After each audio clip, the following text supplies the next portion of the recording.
Chapter 18:16. If one did not go to Guangling, one would fail to live up to one's expectations. If one did not eat crabs, one would fail to live up to one's stomach. As a scholar, it was not difficult to kill 3 birds with 1 stone. One must know that the Spring God Lake was connected to the Guangling River. Then, one could go to the Shangyin Academy near the Spring God Lake to eat crabs. However, the Shangyin Academy was not a place that anyone could enter. One had to pay attention to one's family background, status, and aspirations. With the arrival of the Grand Chancellor Qi Yanglong to the capital, the Shangyin Academy became even more prosperous.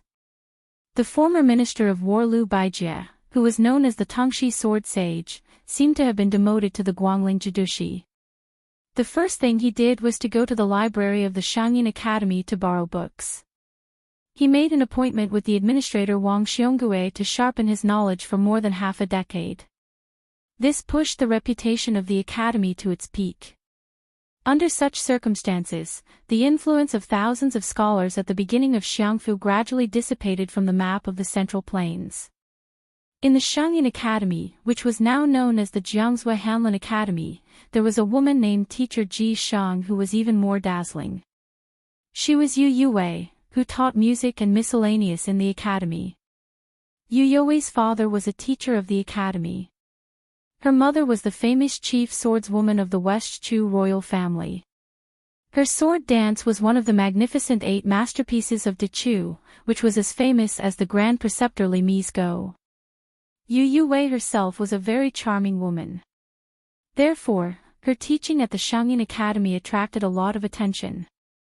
It was said that even the Empress Yan Dongwu, who lived deep in the imperial palace, heard of this extraordinary woman and wanted to persuade the emperor to summon Yu Yue to the imperial college in the capital to take up the position of a teacher. However, Yu Yue's great opportunity had been delayed due to the turmoil in the spring snow building of the Prince of Guangling's mansion. This woman, Ji Shang, did not seem to be depressed because of this. She had originally planned to bring the students of Jixia Academy to tour the spring lake in early autumn. Step by step, more than 160 people set off in a mighty manner. Yu Yue's teaching style was quite unusual. Half of her time was not spent in the Shangyin Academy. Instead, she led the students to visit the famous mountains and rivers, scenic spots, and the ruins of the previous dynasty. They listened to the sound of the pines, the gushing of the springs, and the whistling of the wind on the high cliffs. However, the spring lake, which was close at hand, had been forgotten by everyone, probably because it was dark under the lights. Until last month, a student proposed to visit the spring lake, and Yu Yue agreed. When they were approaching the spring lake, it happened to be raining heavily. A young military general led a group of elite cavalry and arrived unexpectedly. The sound of the horses' hooves splashed up a lot of mud. In the twilight, 200 armored cavalry soldiers clanked, dazzling the students of the academy. The leader of the cavalry swung the stirrups and dismounted. He took off his helmet and held it under his armpit. He strode forward and smiled at Yu Yue. Yue, after so many years, we finally meet again. Yu Yue's expression was the same as usual. She only nodded lightly.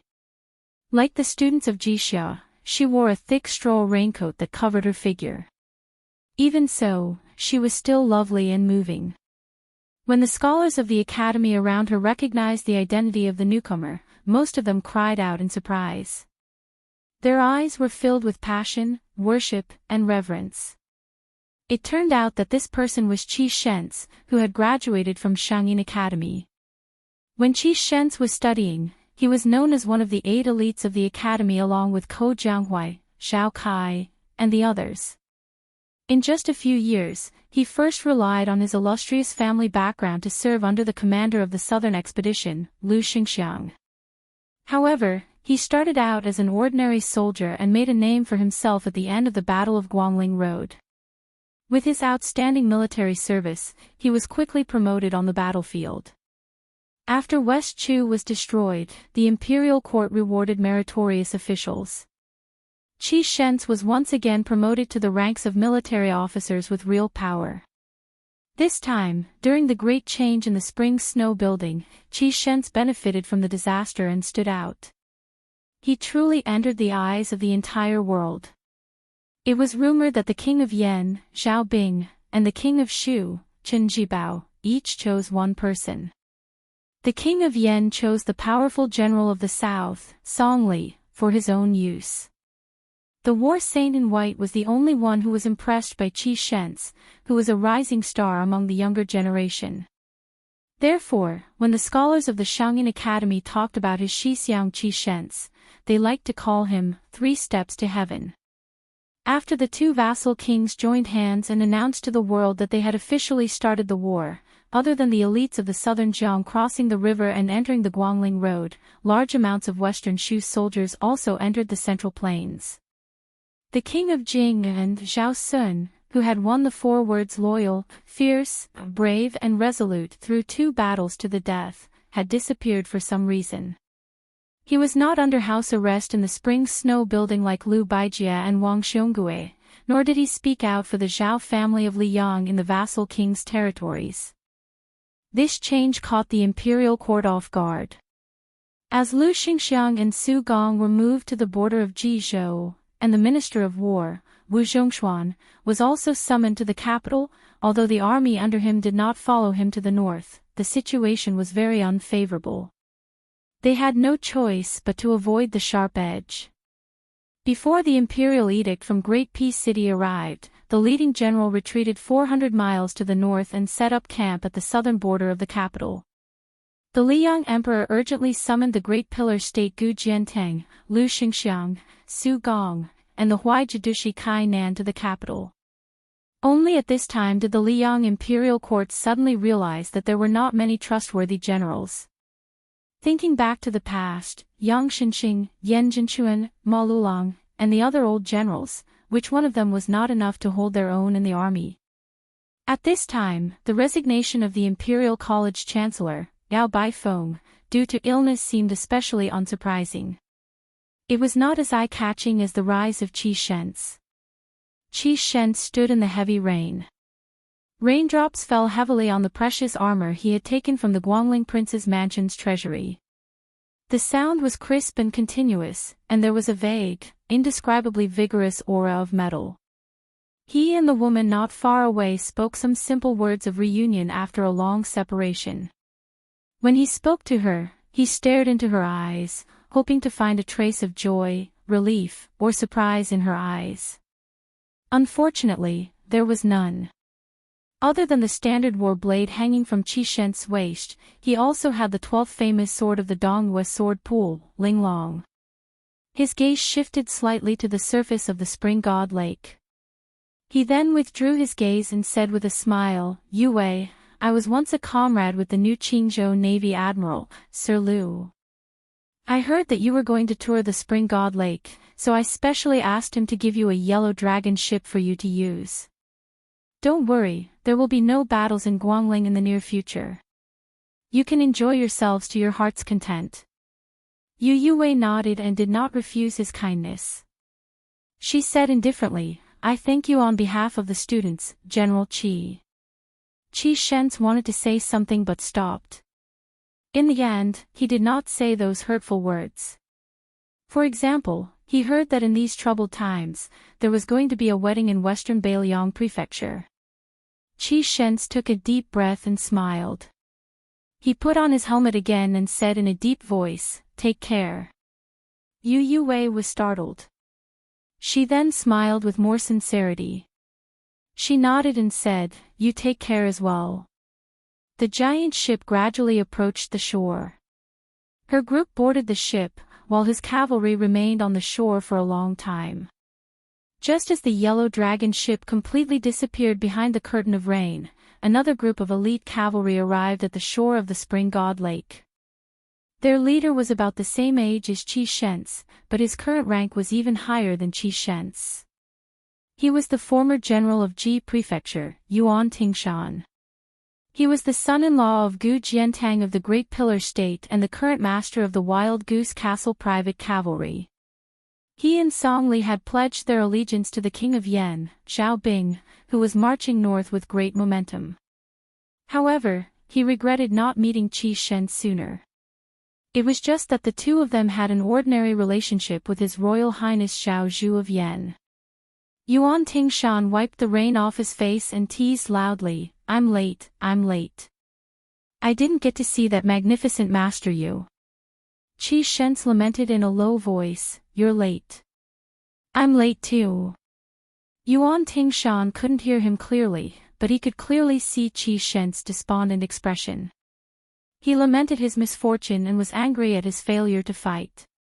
He said unhappily, if it were me, I would have snatched her and brought her home a long time ago. I'm sure she'll be obedient. She's just a woman with no family or friends. Do you think the Shangyin Academy she's from can really arm wrestle with you, General Qi? Just by saliva. At this point, Yuan Tingshan patted the saber at his waist and grinned viciously, don't forget that we have this toy. Qi Shen didn't say anything. He only shook his head. Yuan Tingshan snorted coldly, we're really brothers in the same boat. We're both at odds with that Su guy. Qi Shen dismissed it with a laugh. The yellow dragon ship gradually sailed away. Yu Yue and a short little girl were standing at the bow of the ship. The latter was helping her carry the big white cat, Wu Meinyang. The little girl was nicknamed Little Wooden Fish. Her hair was braided with goat horns, and her surname was Wang. Her father's generation were all teachers of the academy. The epitaph written by her father was famous all over the world. It was praised by the literary circles of the Central Plains as, those who don't shed tears upon hearing it must be heartless and unfilial. Because the little girl often appeared in Master Yu's lectures, she was as famous as Wu Meinyang in the academy. Over time, she also gained the nickname of Little Mr. Wang. Wu Meinyang jumped out of the little girl's arms and slipped back into the cabin to hide from the rain. The little girl stood on tiptoe and leaned against the railing. She asked curiously, Big Sister Yu, do you think a flood dragon will appear in such a big lake? Yu Yue couldn't help but laugh. I don't know about that. The little girl asked timidly, the newly established White Horse Academy in Beiliang has invited you to give a lecture. Do you want to go? Yu Yue fell silent. Seeing this, the little girl didn't dare to say anything else. She sighed like an old woman and suddenly said, the scenery is old, so how can I not recall Jiangnan? Yu Yue's smile became slightly bitter. The scenery is old, so how can I not recall Beiliang? Chapter 1817. Basins of various sizes in the western regions were scattered all over the place, making it easy for an army to move freely. It was difficult to set up a defense. Therefore, in history, the Central Plains dynasties could only reach the western regions during their heyday. The Beiliang Protectorate saying followed the rise of the Great Feng dynasty. Today, the three towns of Qingcang, Linyao, and Fengxiang existed to connect the western regions and the Central Plains. In the vast area to the west of Linyao, the Mian Pass was the main passageway. Mount Lantua was located on the left side of the pass, making it a natural place to store troops. One after another, two cavalry armies slowly moved east along this wide mountain pass. The latter was a typical northern Mang light cavalry formation. Apart from the 100-man commanders and 1,000-man commanders who wore armor that was no different from the Central Plains cavalry generals, the cavalry mostly wore light and durable armor made from leather. They were equipped with all sorts of weapons, including cavalry sabers, spears, cavalry bows, and there were even many wolf-tooth clubs and horse lassos hanging from the sides of the auxiliary horses. That vanguard cavalry was clearly even heavier. For the sake of not harming the warhorse's legs, there were two additional mounts, the two mounts separately carrying armors, namely weapons and armor. The armored horses had eye-catching armor pouches hanging from them, the set of armor almost completely covered in leather on the inside and either scale armor or chain mail on the outside. The weapons were also comparatively more orderly, all of them being spears, cavalry bows and cavalry blades, all of them hanging from the soldiers' horses. Meanwhile, this cavalry army numbering around 3,000 also had leather armor on their warhorses. Just from the scale of this one man 3 mounts, one could tell that regardless of how strong or weak these 3,000 cavalry were, they were definitely the old man's army in northern Mang's border army. According to Baimang's trusted enemy, the Bailiang frontier army, the Baimang border army could be divided into 3 types. The cavalry nicknamed the Sun's Army belonged to the elites of the southern dynasties, with each man riding 2 horses. They could be considered the sons of the southern dynasty's influential officials. They did not lack anything good.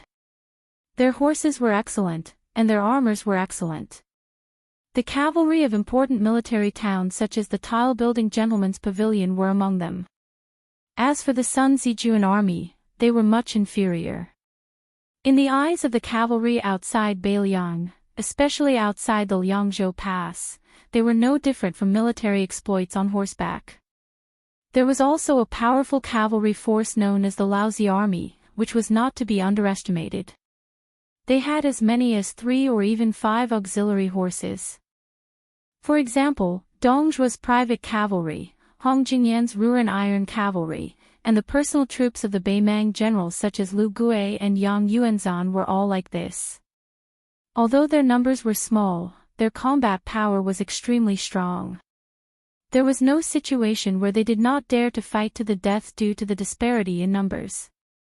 If they won, they would be like a hot knife through butter, but if they lost, they would be completely wiped out. To a large extent, they were able to dominate the situation on the battlefield. After the first battle of Liangmang, the noble clans of the southern dynasty who had placed their bets on the battlefields of Liuzhou and Yuzhou were greatly weakened. Since they could not rely on Lu Gui and Yang Yuanzhan, the 6 or 7 great clans of the southern dynasty who were connected with each other had learned their lesson and placed their bets on the famous Xia Zhemo, Zhong Tan. Of course, Zhong Tan, who enjoyed the shade of a big tree, also took out a lot of his family's savings. The 3,000 elite cavalrymen were from the Zhong family, and half of them were sent to Zhong Tan. Even General Zhong Shintong had no more than 3,000 private cavalrymen under his command, which showed how much the Zhong family valued this legitimate son of the eldest branch. However, this was not surprising. After all, Zhong Tan was a junior that even the empress personally praised in the imperial court. Looking at the Baimang officialdom for 20 years, among the seniors in the imperial court, only Lu Gui and Dongzhuo had such an honor. Zhong Tan rode on a Fergana horse nicknamed Beauty. The young general, who should have been proud of himself, had a gloomy look in his eyes as he looked into the distance of the mountain pass. A trusted chiliarch beside him asked curiously, "Young lord, more than 80 horse stalls have been sent out, and they are all our men, so there won't be any mistakes. I estimate that there won't be any battles before we reach the Phoenix military town in Liuzhou. What is young lord worried about?" Zhong Tan's ears rang with the familiar sound of hooves and camel bells. He frowned and said, "It's too quiet." The chiliarch from the Zhong family scratched his big bald head and grinned. Young lord's trip to Mount Lantua was unexpected, so it's normal that the Bailiang frontier army didn't react in time. The pitiful cavalry in Liuzhou would have a hard time dealing with Huang Songpu's troops. How could they have the time to deal with us? Zhong Tan sighed and said worriedly, in the previous battle, Dongzhuo had already taken down Liangzhou's Huda city and maintained a balance of power in Liuzhou.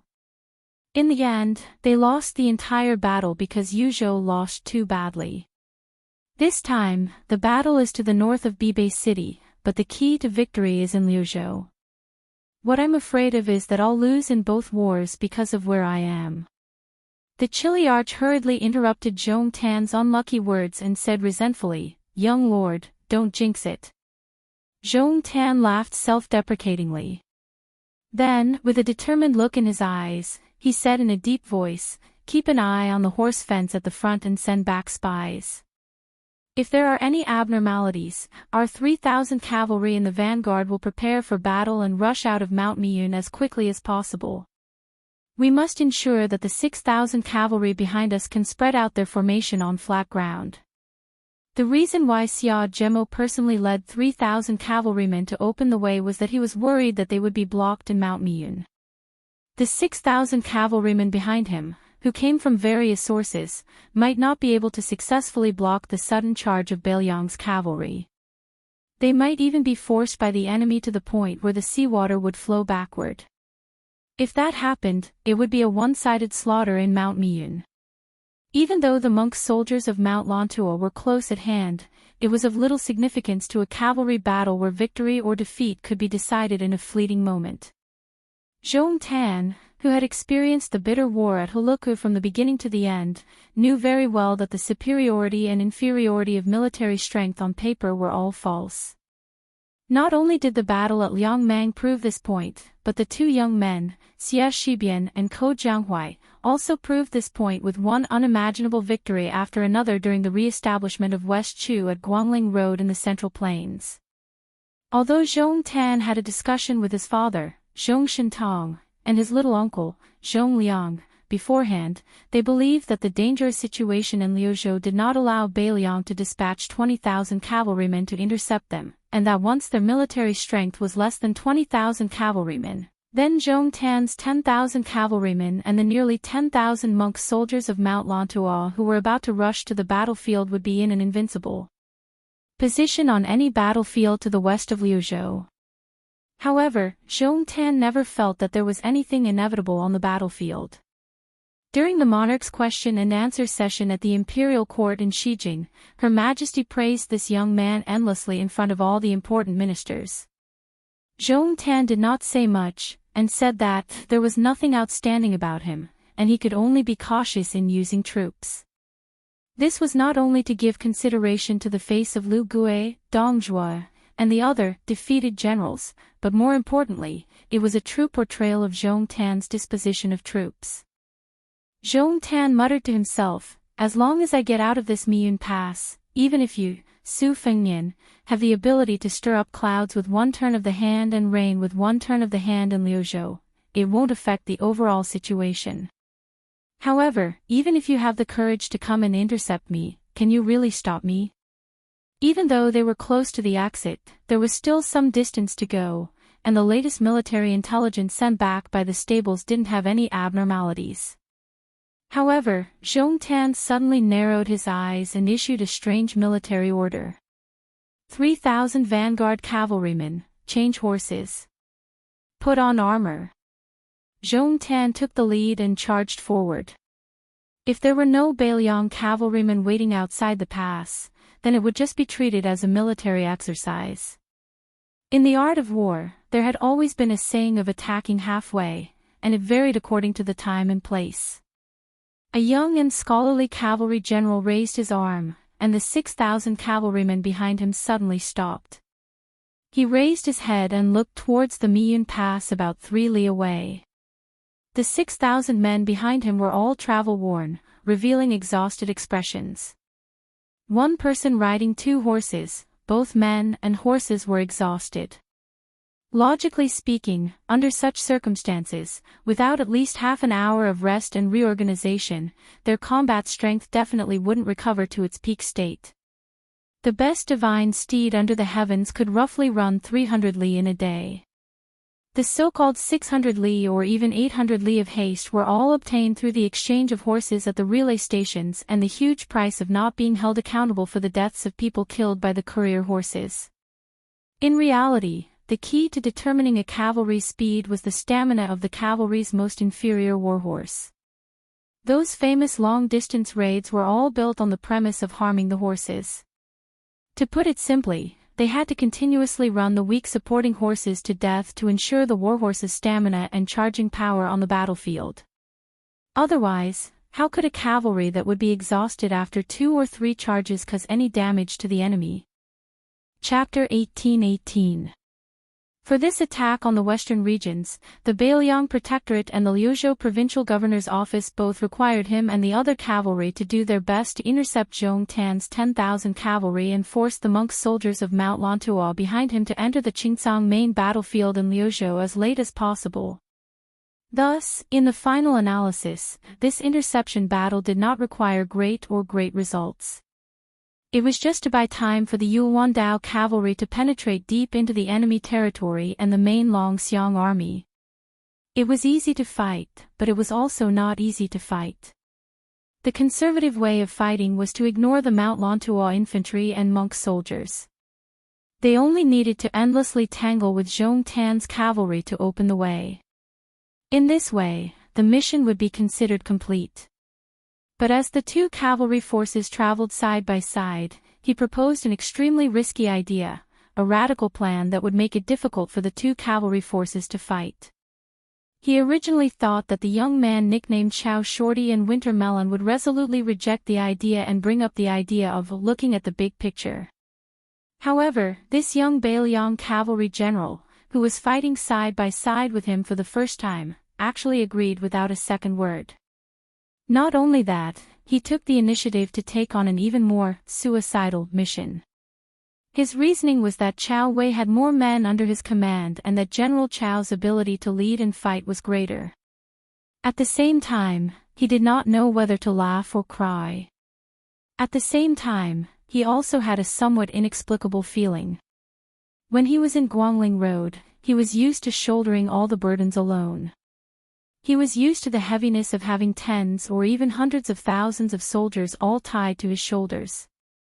This battle, before it even began, made him feel very unfamiliar. He turned his head to look at the cavalry forces belonging to the two towns of Linyao and Fengxiang. Unconsciously, he reached out to grasp the war blade he had obtained not long ago, the sixth-generation Su Dao. He had only begun to understand many things and details after truly coming to the northwest and entering the border army. For example, the war blade in his hand. It turned out that the cold blade had to be sharpened twice. The first time was to sharpen the blade in the workshop, and the second time was to kill and drink blood on the battlefield. Otherwise, if the war blade only had the first time, it could not be called a cold blade. Xia Shibian smiled. Bailiang was cold and bitter, but there were many things to pay attention to. But he liked it very much. The 6,000 cavalrymen behind him had a complicated background. Some of them were originally strong horse bandits who had ruled over the two towns, some were young and strong refugees from Liuzhou who had fought for their household registration, and some were Western region cavalrymen who had been roped in by the woman called Chai Dongdi. Accurately speaking, they were like Xia Shibian. Compared to the Beimang barbarians, the Bailiang frontier army, they were all fledglings. The people were like this, and the newly issued cold blades at their waists were even more so. Cutting off the heads of the northern Mang barbarians and using them as a blade to bleed and sharpen, it wasn't the slightest bit inferior to those beautiful Yanji County women. It was unknown who was the first person who said, Xia Shibian. Although his master was Chao Chongqing from West Chu, he was born in the streets and alleys of Xia Shibian. Naturally, he liked it very much. Xia Shibian's military orders were accurately passed down one by one. He divided the 6,000 cavalry into three groups according to their origins. The 2,500 cavalrymen from the two towns were the vanguard. They charged at Zhong Tan's cavalry that had appeared outside the Miyun exit. If they succeeded, the whole army would advance. If they failed, as long as they could stabilize their position and prevent the Beimang cavalry from successfully spreading out their formation outside the mountain pass, they would retreat after a small battle. The second group of 1,000 cavalrymen would take their place. Then, it would be Chai Dongdi's 2,000 cavalrymen who would retreat and advance. He personally led 500 Long-Xiang army elites to hold the line. Once the Beimang cavalry appeared, Xia Shibian would retreat. If there were any signs of them breaking out of the formation, Xia Shibian would order the 500 elite cavalrymen to block the exit of Miyun Pass even if they died in battle. After parting ways with Chow Wei's 10,000 cavalry, the latter had already passed most of the crossbows and cavalry bows to Xia Shibian's cavalry. The best-case scenario would naturally be the elite cavalry of Zhongtan tribe bringing up the rear, while the ordinary cavalry would be the first to charge out of Mount Miyun. However, Xie Shibang believed that the young man, who relied on the mouth of the bottle gourd and the corpses of Crouching Bao and Luanhe, two cities' northern Liang border army, to become Xia Zhibo, would definitely not be this careless. Even if Zhong Tan really did not live up to his name, Xie Shibian was even more confident that he would be able to take back the merit that he had missed out on. Xie Shibian and Zhong Tan in the mountain pass gave the order at almost the same time. Then, they said the exact same words: change horses. Put on armor. After Chao Wei's 10,000 cavalrymen separated from Xie Shibian, they began a lightning-fast long-distance raid without caring about the injuries of the war horses. They directly went around Miyun Mountain Pass. He wanted to charge in through an entrance near the west end of Miyun Mountain Pass, and then quickly rush east along the mountain pass. In the end, he would be between Zhong Tan's cavalry and Lantuo Mountain's monk soldiers. He wanted to see if Xie Shibian's 6,000 cavalrymen could defend the east gate. He wanted to wait until he could viciously stab Zhong Tan's cavalry in the ass. Therefore, when Chao Wei parted with Xie Shibian, he half-jokingly said, "Surnamed Xie, I, General Chao, will definitely become a man like old Liang Wang Su Shao. In the end, this time, my head is tied to your belt. Please don't let me die young." Xie Shibian did not say any heroic words at that time. He only nodded. When Xie Shibian saw the short general galloping away, he raised his arm and gave him a thumbs up. He did not know what kind of unique meaning Chao Wei had, or what kind of strange rules the Beiliang frontier army had. 10,000 cavalrymen rushed forward with great momentum. Chao Wei's lips were cracked and some blood seeped out. However, his face was full of smiles as he roared, "I want the Battle of Miyun Mountain Pass to be no less heroic than Lu Xingxiang's Battle of Luzhou in the snow and Chu Lushan's 1,000 cavalrymen opening Shu. Chao Wei can die, but I can't die a nameless death." Although Miyun Mountain Pass appeared to be narrowed, like a woman's slender waist, it was still able to allow more than 20 cavalrymen to rush out side by side. Previously, Xie Shibian could see several Beimang cavalrymen rushing back to the mountain pass to pass on military intelligence. The battle was about to start. However, Zhong Tan's cavalry rushed out faster and fiercer than expected. As a result, the 50 cavalry in front of the Phoenix Legion and Linyao Legion were scattered in an instant. Even though Northern Liang's light crossbows and cavalry archers already fired in unison, arrows scattering towards the exit like rain, quickly shooting down 20 to 30 Northern Mang barbarians, the Northern Mang cavalry's overall momentum didn't decrease. Xie Shibian immediately changed his strategy, immediately ordering the 500 Long Xiang army soldiers to charge forward. There were not enough corpses on both sides, far from enough to form a natural barrier. Xie Shibian stopped his horse half a mile away from the mountain pass. Beside him were dozens of personal guards and 6 messengers. He was not a fierce general who charged into battle. When he personally wiped out Liang Chuanqiu's old general Yan Jinchuan, Xie Shibian also did not go up to kill the enemy. It was not that Xie Shibian did not have the courage to kill people in anger, but he knew that only a general who was alive to give out orders could lead an army to kill the enemy.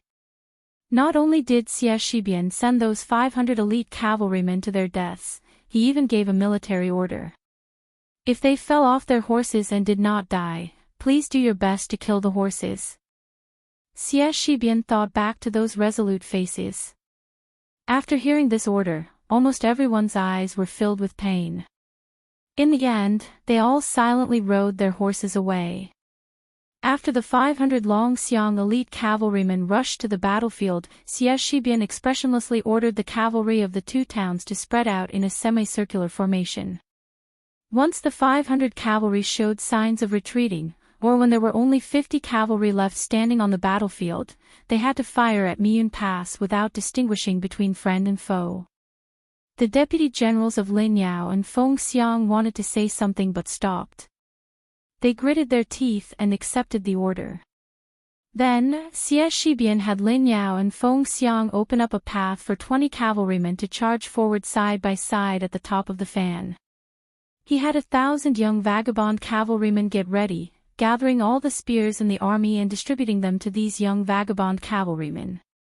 He also picked out 600 people who were good at archery to form an army in front of the fan between the two towns. Xie Shibian sat on his horse and looked at the battlefield that could not be any narrower. It was a weird battlefield where both men and horses died.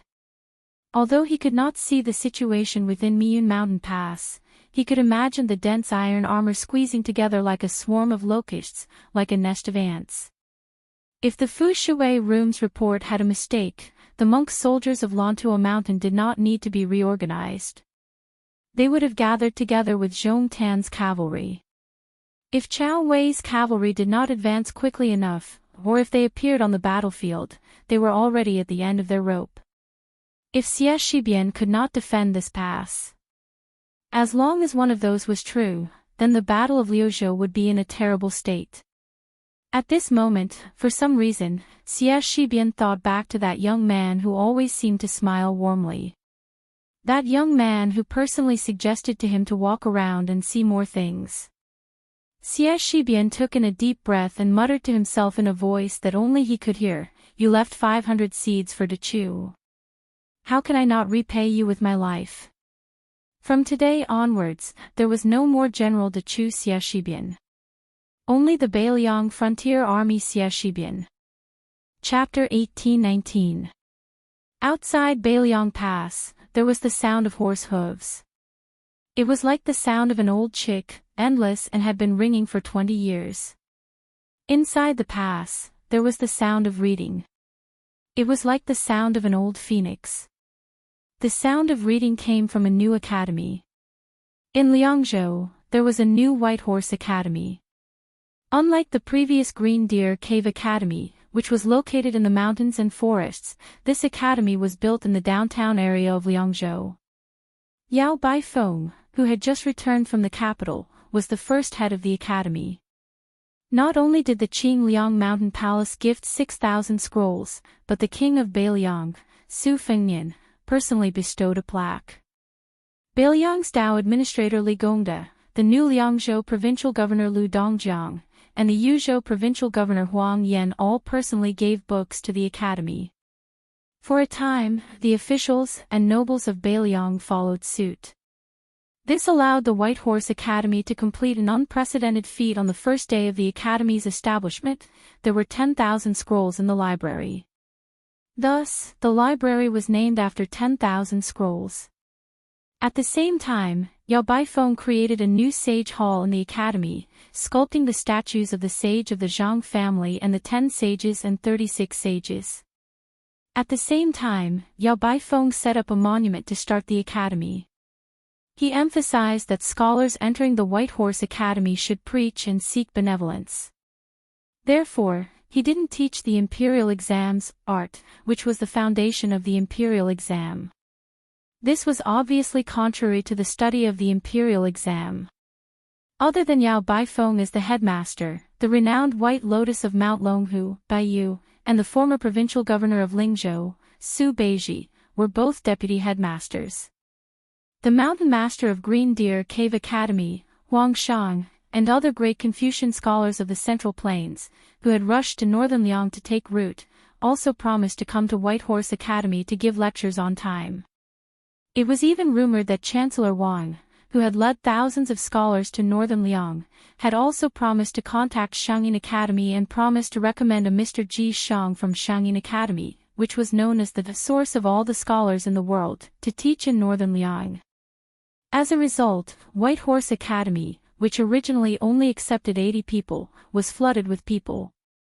They had no choice but to make an exception and recruit 200 young scholars. The number of local and foreign scholars in Beiliang was roughly the same. Lu Dongjiang, the official of Liangzhou's parents, was even more enthusiastic. Supporting the White Horse Academy was the first thing he did after taking office. He opened the door to all the affairs of the academy and even treated the lecture hall of the academy as the official residence of the provincial governor. He went to the White Horse Academy every 2 or 3 days. He even allocated 600 acres of fertile land under the name of the Liu family and gave it to the academy in the name of Liangzhou.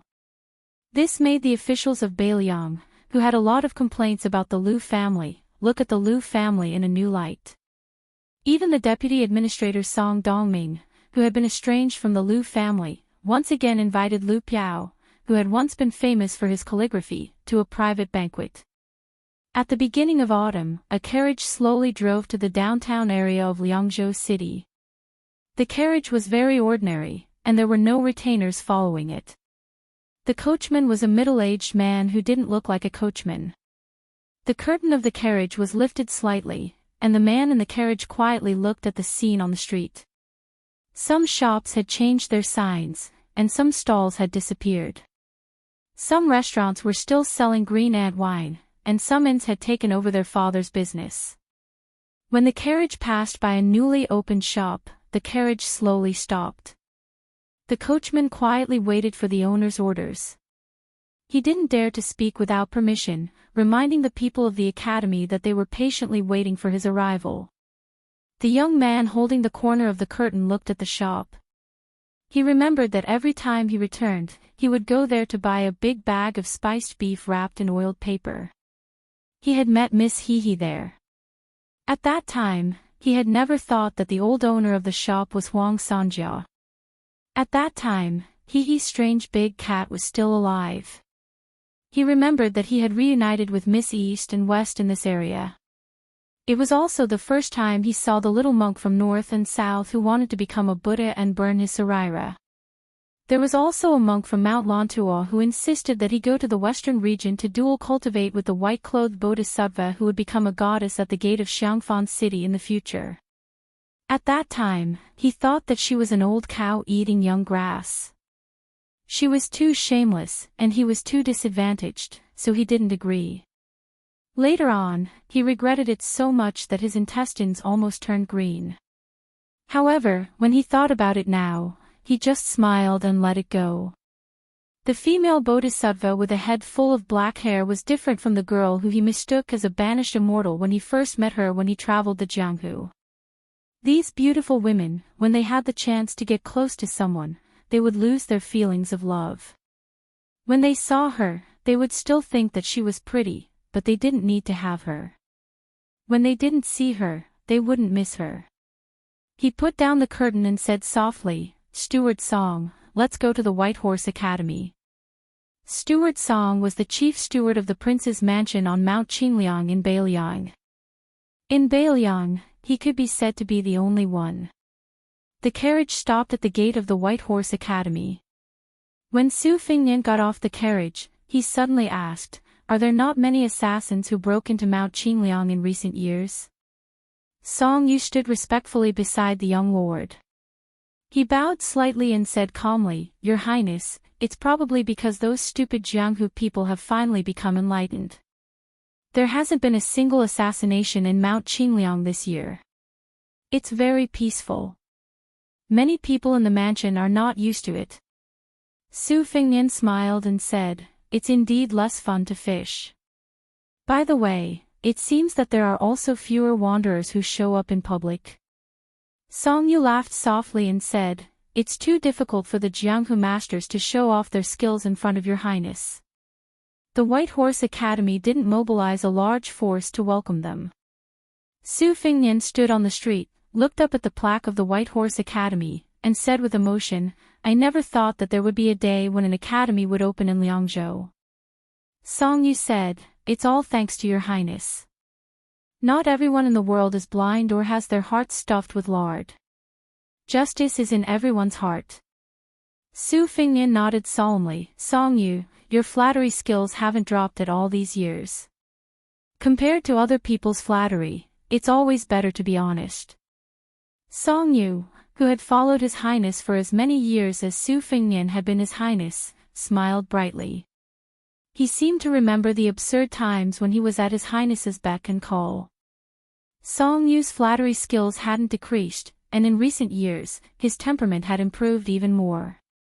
In addition, he was familiar with the temperament of this young lord, so he wasn't dissatisfied with the White Horse Academy's lack of activity. Naturally, he wouldn't do such a boring thing. Besides, he knew better than anyone that the leader of the Bailiang cavalry next to him had been very kind to the scholars in recent years. Otherwise, this White Horse Academy wouldn't be able to be established. There were not many rich and powerful vassals in the Liang dynasty, but there were quite a few of them, like the audacious Zhao Bing, the Prince of Yanqi, or Zhao Yi, the Prince of Guangling, who used to be at the height of his power. Who could make those learned scholars gather together and teach in their territory? Jing'an Circuit had the Green Party in the imperial court, and it was in the hinterland of the Central Plains, which was close to the Shangyin Academy. But they still couldn't establish a decent academy. Song Yu glanced at the scene around the carriage. In fact, in addition to their carriage, there were 4 or 5 other carriages, which also didn't show the style of the rich and powerful. Song Yu knew that in addition to the Lord, there were actually 6 or 7 generals who came to the academy at the same time. It was not a coincidence. Under the proposal of the deputy headmaster of the White Horse Academy, Su Beiji, every once in a while, they would invite the generals to teach the scholars about the battlefield. Not to mention that this had never happened in other academies, perhaps even in the ancestor of the World Academy, the Shangyin Academy, there had never been such a strange thing. In the eyes of the scholars, they were just boorish men. How could they reason with the scholars? Although these carriages didn't look amazing, the horses were all plump and expensive horses. To be precise, if they were placed in the Bailiang frontier army, they were either the best or the second best. Because they were originally from the 2 pastures in Bailiang, Xianli and Tianjing, but they were not supplied to the border army through special channels. For this kind of thing, whether it was the old King Liang, Su Shao, or the new King Liang, who was next to Song Yu, they all turned a blind eye and never looked into it. Those old generals, who had spent most of their lives on the battlefield, had more than 10 good horses at home after they retired. What was wrong with that? It was said that among the old generals of Bailiang who came to visit the White Horse Academy today, there were 2 senior deputy commanders, Wei Taizhan and Lu Yuanji, who had returned to the border army not long ago but didn't have any actual power for the time being. The 7 or 8 generals, who had all been exposed to the smoke of war, were the first batch of old soldiers that Su Beiji invited to the White Horse Academy with great hospitality. It was true that in the current Bailiang officialdom, especially the civil officials, perhaps only the 2 young officials, Su Beiji and Chen Shiliang, could invite these old guys.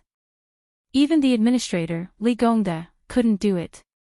Even the nominal deputy administrator, Song Dongming, who was in fact the leader of the civil officials in Bailiang, couldn't do it. As for the relative of the emperor, Lu Dongjiang, the provincial governor of Liangzhou, couldn't do it either. Because if one were to say something harsh, in fact, among the civil and military officials in Bailiang, only these 2 young people were the true ministers of the emperor. Iron Buddha General Ningame, Yuzhou General Huangfu Qiu, and the infantry deputy commander, great ancestor Gu, were still inferior to these 2. The backbone of the White Horse Academy was actually not the literary grandmaster of Liang, Yao Baifeng, but Su Beiji, who had successfully retired from the position of the provincial governor of Lingzhou. Song Yu, as the former steward of Wutong'an and now the chief steward of the entire Mount Qingliang, was of course the young lord's trusted aide. The most important thing was that Song Yu was still young, in his early 40s. If there were no accidents, he wouldn't have the opportunity to be a senior official of the Su family for 3 dynasties in the Bailiang. It was easy to imagine how important his position was. This had nothing to do with whether this man was an official or not. Even the gatekeeper of the prime minister was a 3rd-grade official, let alone the chief steward of a king's mansion. Therefore, Song Yu was very satisfied and grateful to the Su family. Song Yu slowed down slightly and followed Su Fengnian to the White Horse Academy. Chapter 1820. A young scholar in a green robe hurriedly walked out of the gate of the White Horse Academy. He looked around and was slightly stunned when he saw Su Fengnian and Song Yu. He was a scholar from Huainan who had recently studied at the academy. He was not one of the people who had followed Chancellor Wang to the grave. His ancestors were classmates with Yao Baifeng. They had studied together under Mr. Jingyuan in Shangluo County. Because of this, his grandfather asked this grandson to come to Liangzhou when he heard that Yao Baifeng was hosting the White Horse Academy again. Because of his honest and gentle personality and profound family knowledge, the old Yao Baifeng asked this young man to help him with some trivial matters. Today, when the group of Beiliang military leaders came to visit, it was mostly him who led people into the academy. The White Horse Academy also received the news from Mount Qingliang at the last minute that the Lord was coming. This was naturally a big deal for the young scholar. However, the attitude of Yao Baifeng and Su Beiji made him a little confused. They were indifferent and only told him to lead the way when he saw the Lord. However, the young scholar was inevitably troubled. He didn't know the young Lord, but he soon felt relieved. Presumably, when a powerful Lord of Liang came out, it would be amazing. To be honest, he was very curious about the legendary young Lord and also somewhat admired him. There was a popular saying in the Central Plains, Southern Song Dynasty and Northern Su Dynasty. It was said that West Chu Song Yushu's splendid articles and Beiliang Su Fengnian's charm and bearing were both peerless in the world. It was quite like Southern Xia and Northern Li in the spring and autumn period. The young scholar looked at the man in a white robe with only one retinue. His intuition told him that the man in front of him was most likely Su Fengnian. However, how could such a simple person be the lord of Beiliang cavalry who had successfully stirred up the general trend of the world? Su Fengnian went up the steps and saw a simple wooden frame at the door. A string of exquisite jade hooks was tied to the horizontal railing to hang the swords. Su Fengnian had once promised Mount Master Huang Shang when the Green Deer Cave Academy was first established that no matter which martial artist of Beiliang wanted to enter the Beiliang Academy, no matter their official rank, they would have to take off their swords. At this time, there were 7 Beiliang swords hanging on the wooden frame. Battle swords with jade hooks hanging on the wooden frame. Su Fengnian walked in front of the wooden frame and looked at the battle swords. Most of them were old, and not a single one was the newest Su 6 swords. One of the battle swords had a severely worn scabbard. It could even be called a unique first-generation Su family sword. Even in Mount Qingliang, there was not a single first-generation Su sword. Even though Su Shao had sent people to the Central Plains to buy such battle swords at a high price, there were still no results. This was because the first-generation Su swords were not forged in large quantities. There were no more than 7,000 of them.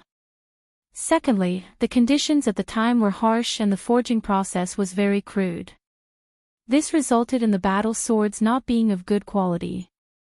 Many of them were damaged on the battlefield and could not withstand more than a few battles. At that time, Su Shao had led his troops on expeditions everywhere and fought many bitter battles. He was even worse than a stray dog. He did not even know whether he could survive or not. He was used to the life of fighting. As for whether the sword was forged by himself or not, it really did not matter. It should be known that during the war, even Su Shao himself had directly taken off the enemy's armor on the battlefield and put it on himself. When Su Shao was alive, he only liked to brag to Su Fengnian about his great achievements. He said that he had won many battles and defeated many famous generals in the 8 kingdoms of spring and autumn. However, he never told Su Fengnian about how many hardships he had suffered in those years. He did not even mention a word about it. Many of these things were heard by Su Fengnian a long time later when he chatted with people like Chu Lushan and Yuan Zuozong. Sometimes, Su Fengnian would also think that if he had children in the future, he would also have the opportunity to wait for them to grow up slowly.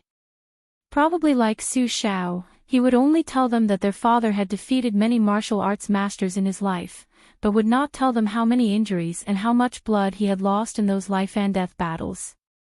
Father and son in the world were generally like this. I have never been a father, so I don't know the hardships of my father. When Su Fengnian slowly took off the sword at his waist, he turned to look at Song Yu and asked with a smile, Steward Song, will your twins, who have just turned 10 years old, be tired of your nagging? Hearing such a question out of the blue, Song Yu, who was extremely clever, was still a little unprepared. But soon he smiled and said, of course, every time I tell the two children how many great figures their father has seen, they always snort at me and want to cover their ears. But when I tell them about the great deeds of the Lord, even if they have heard it too many times, they will still enjoy it. Chapter 1821. Su Fengnian had seen this pair of beautiful siblings a few times in Mount Qingliang. Different from the elder brother who was already an official and the second sister who was married to Lingzhou, they were lively and naughty. They liked to run up and down the mountain.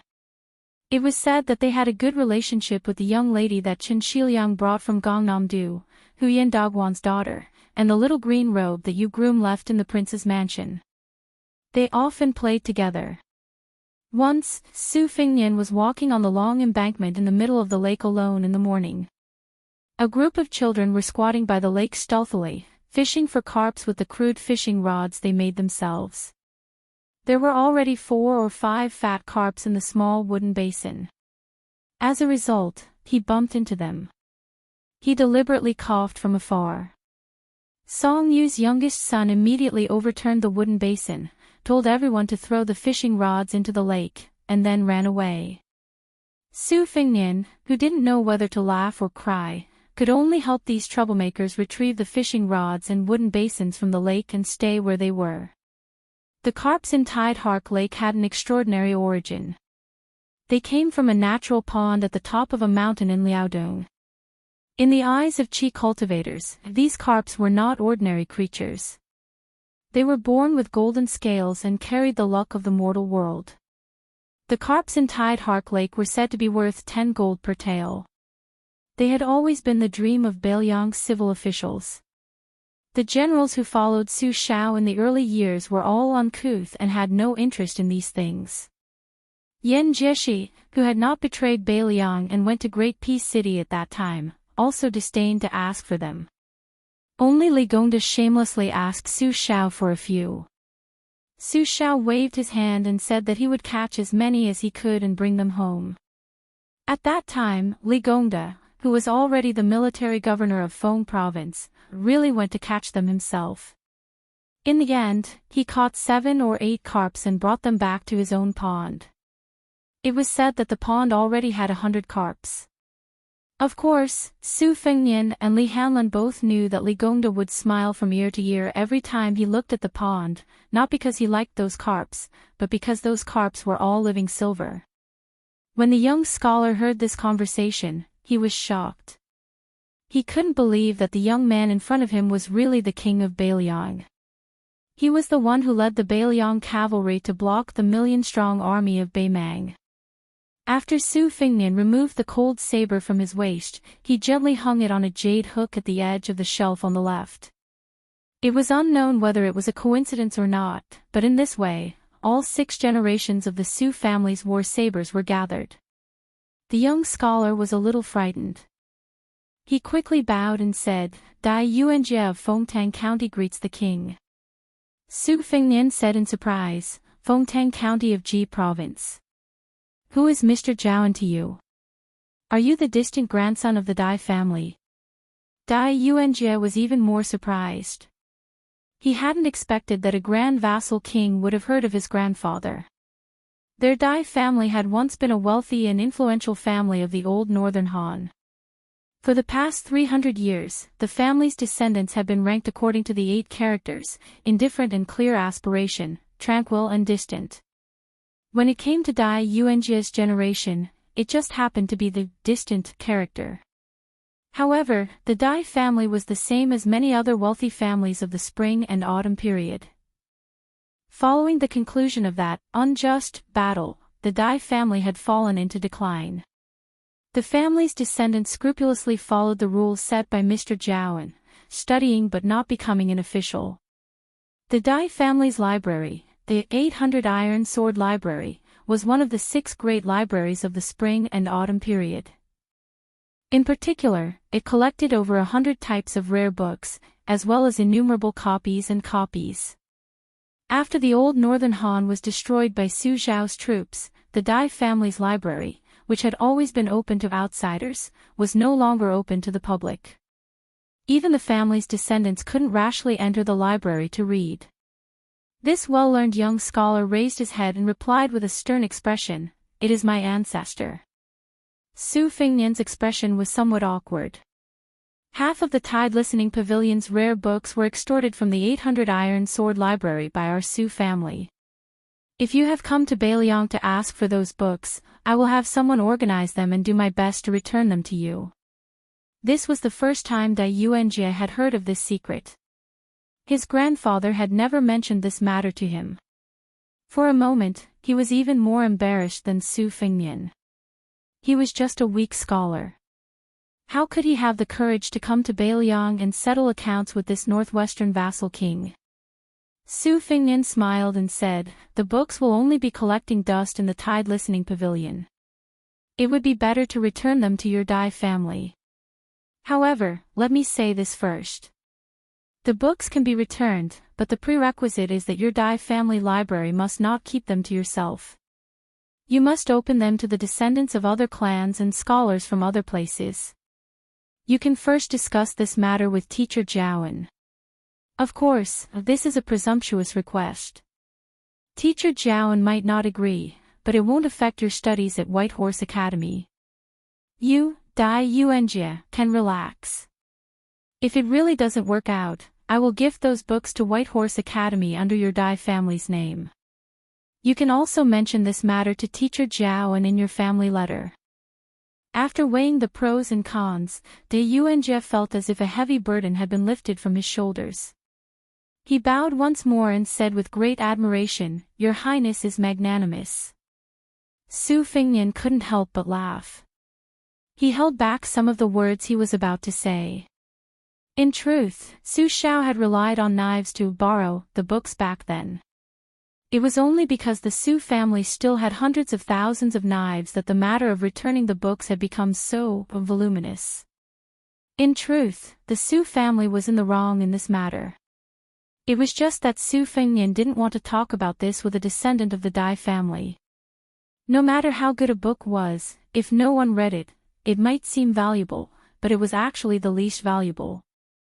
However, Su Fengnian had also heard many strange words from Huang Longshi from Miss Hehe. This Huang Sanja had said that the scholars of the future would be too relaxed about studying.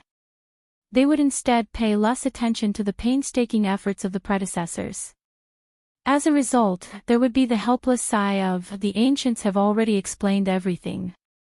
Su Fengnian followed the young scholar into White Horse Academy. The young scholar glanced back for no reason. That wooden frame. After the spring and autumn period. The 6 knives of the Su family. Arranged here. Chapter 1822.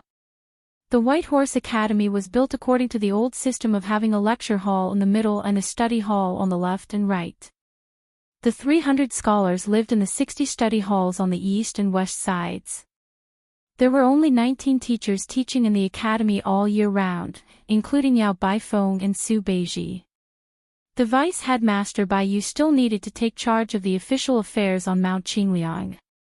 However, the academy planned to invite more than 20 temporary lecturers this autumn and winter. There was a long list of names, enough to be described as a spectacular lineup. There was Huang Shang, the head of the Green Deer Cave Academy, Song Yan, the new provincial governor of Yuzhou who advocated legalism, Wang Shihua, the great scholar of Huangnam County who was praised by Yao Baifeng as one of the 3 talents of provincial governors, Chang Sui, the eldest brother who once studied under Han Guzi in the Shangyin Academy together with Su Weisheng, Su Huang, and others. It was said that there was also Yu Yuwei, the master of music who was currently serving as the teacher of Ji Shang in the Shangyin Academy. Su Fengnian walked slowly with Dai Yuanjie and finally stopped in front of the library. Yao Baifeng, Lu Yuanji, and Wei Taizhan, these meritorious old generals sat together to bask in the sun, while Su Beiji led a group of young scholars of the academy to bask in the sun. Yao Baifeng, who had stepped down from the position of Chancellor of the Imperial College, looked hale and hearty, unlike the rumors of Liang Imperial Court, who had resigned due to illness. In fact, even Su Fengnian didn't know why Yao Baifeng would take the initiative to leave Graydon City, and why he didn't spend the rest of his life in the capital, but instead returned to Beiliang. It should be known that the Yao family academy was reputed to be able to compete with the entire Imperial College. Although this was an exaggeration, no one doubted Yao Baifeng's lofty reputation in the literary circles of Liang. In fact, in the past few years in Graydon City, Yao Baifeng was almost the only one who was willing to speak up for Beiliang's military and political affairs in the imperial court.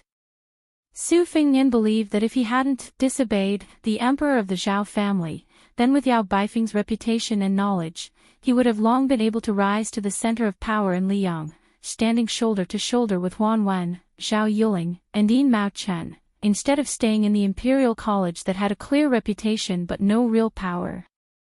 Moreover, after Yao Baifeng had followed Yan Jieshi into the capital to become an official, many of the Yao family's younger generation followed suit. Now that Yao Baifeng had chosen to enter the White Horse Academy in Beiliang, even Su Fengnian felt a little worried for the old man. So much so that when he was discussing matters with Song Dongming on Mount Qingliang, Su Fengnian suggested that Yao Baifeng could only be a lecturer and not be the dean, in order to help the old man reduce the rumors in the Liang imperial court. As the prime minister chosen by Yuan Benshi in the past, Song Dongming, who was well aware of the deep and shallow waters of Liang's officialdom, also supported this idea. However, in the end, Yao Baifeng still tactfully refused. He jokingly said, "I'm not young, I'd rather be the head of a chicken than the tail of a phoenix." He insisted on personally becoming the head of the academy.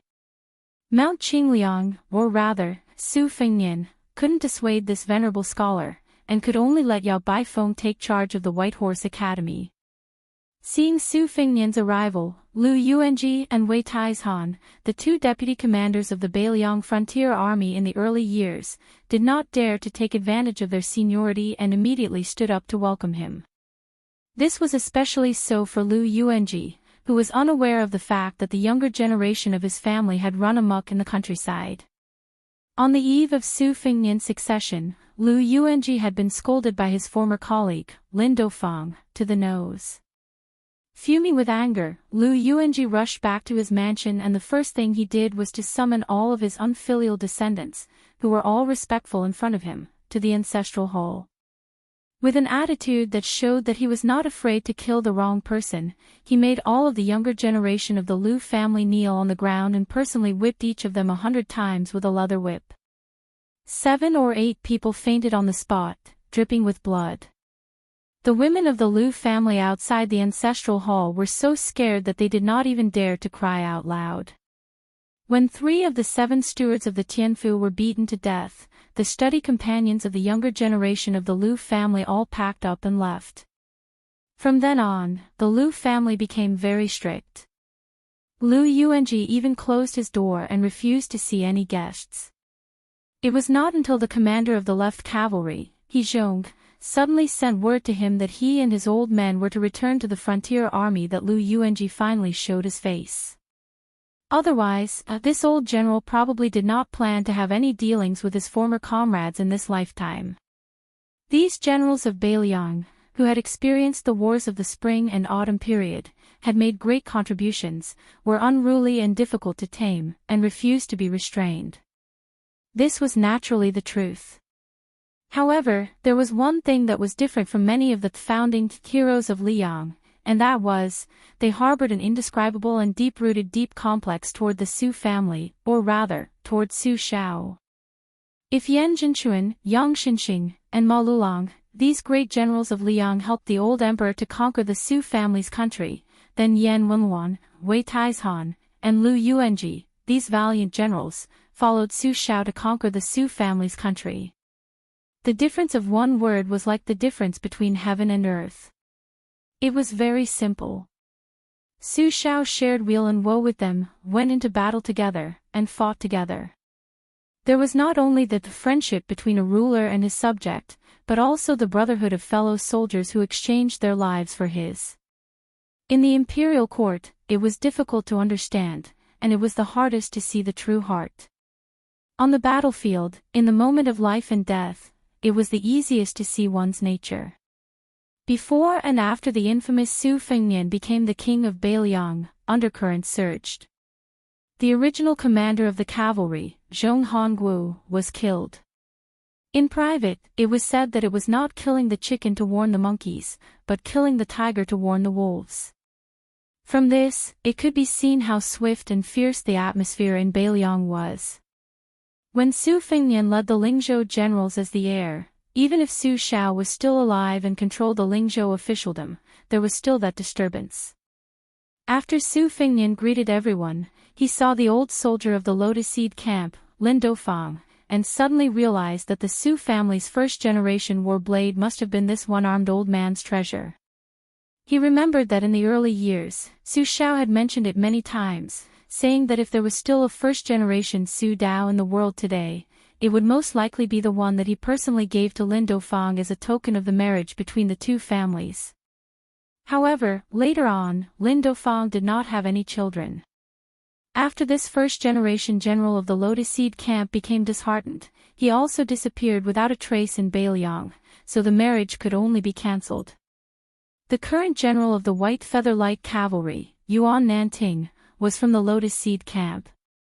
That time, when 600 old soldiers came to the capital to send His Royal Highness off, Lin Dofang, Yuan Nanting, and the current commander of the Right Cavalry, Jean Partridge Zhou Kong, had both appeared. Dai Yuanjie brought over 2 chairs for Su Fengnian and Song Yu.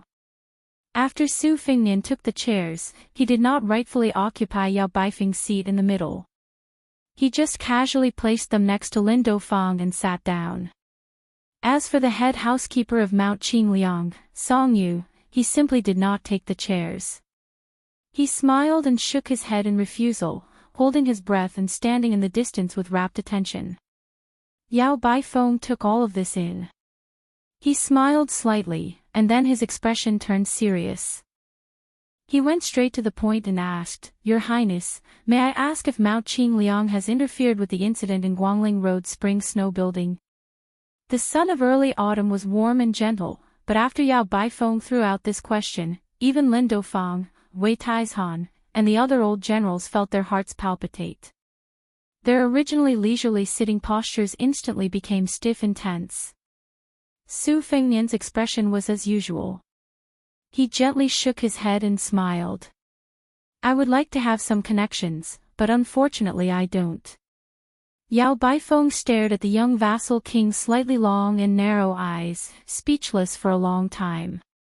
It seemed that he did not catch the clues that he had expected. The old man sighed and said to himself, "The signs of a chaotic world." After only a short 20 years of peace, how did it degenerate into such a situation? Su Fengnian's expression was still tranquil. He asked with a slight smile, "Does Mr. Yao think that other than the Mang border where the smoke of war is rising everywhere, even the Central Plains is in turmoil and chaos?" Yao Baifeng was stunned, and then he smiled bitterly. "Your Highness, there is no need to be so sarcastic. This old man asks himself and has never felt that for the stability of the Central Plains, the Beiliang soldiers should die at the border." Chapter 1823.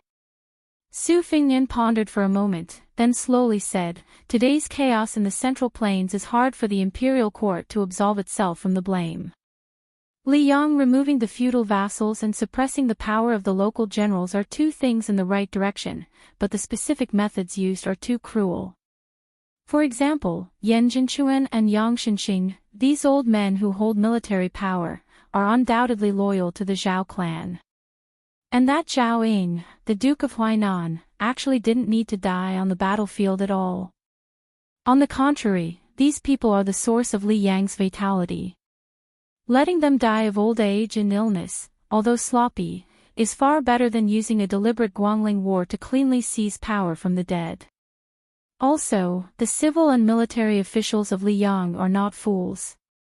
If my father's evil title is still within the acceptable range, then the old Grand Secretary Zhang Julu's failing in his old age is especially bitterly disappointed. The current son of heaven can't be called a fatuous ruler, he should be called a ruler of resurgence. All kinds of measures, such as building a new pavilion, making an exception to promote Yan Zhenchuan, and so on, can be considered to have greatly comforted the civil and military officials of the imperial court. Unfortunately, there are some things that as a subject, Zhang Julu can do well, but as a ruler, Zhao Zhuan may not be able to do well. At the very least, he doesn't have enough time. Su Fengnian calmly said, now the chaos in the Central Plains, where is the chaos? It's just the chaos in the people's hearts. Zhao Ying, the Duke of Huainan, died with a grudge. Zhao Sui, the Duke of Jiaodong, retreated gloomily. The King of Jing'an, Zhao Sun, trembling with fear, took Meitai and City. The Duke of Guangling, Zhao Yi, tarnished his own reputation to seek hereditary succession. Then the Duke of Yanqi, Zhao Bing, marching north is also within reason. The military generals of Liyang, not to mention those old men like Yan Yang, among the younger generation, Lu Xingxiang, Kai Nan, Tang Taizuang, and so on, I believe these people also have some indescribable hidden pain. If Zhang Julu hadn't died, even if he had already left the imperial court and retreated far away from Jianghu, or even if he didn't end up losing his reputation, the Central Plains definitely wouldn't be in chaos today. Yao Baifeng's face was filled with pain as he said with a trembling voice, no matter what, the people are innocent. Wei Taizhan shook his head slightly while Lu Yuanji rolled his eyes. These Bailiang veterans who had survived piles of corpses all snorted disdainfully at this scholarly attitude.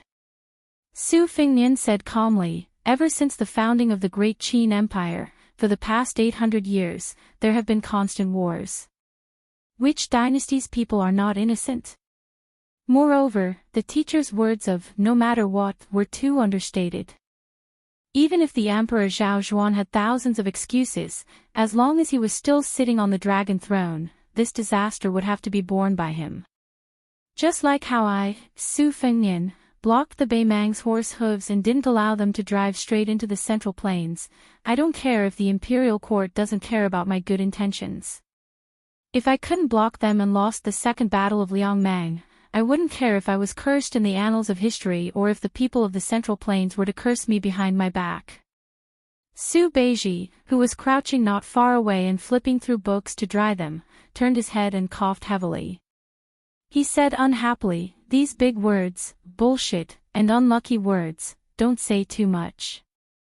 You, the king of Bailiang, don't care, but I, Su Beiji, do.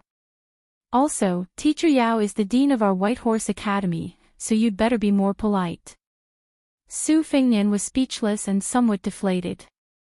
Yao Baifeng laughed loudly and said happily, it's fine, it's fine.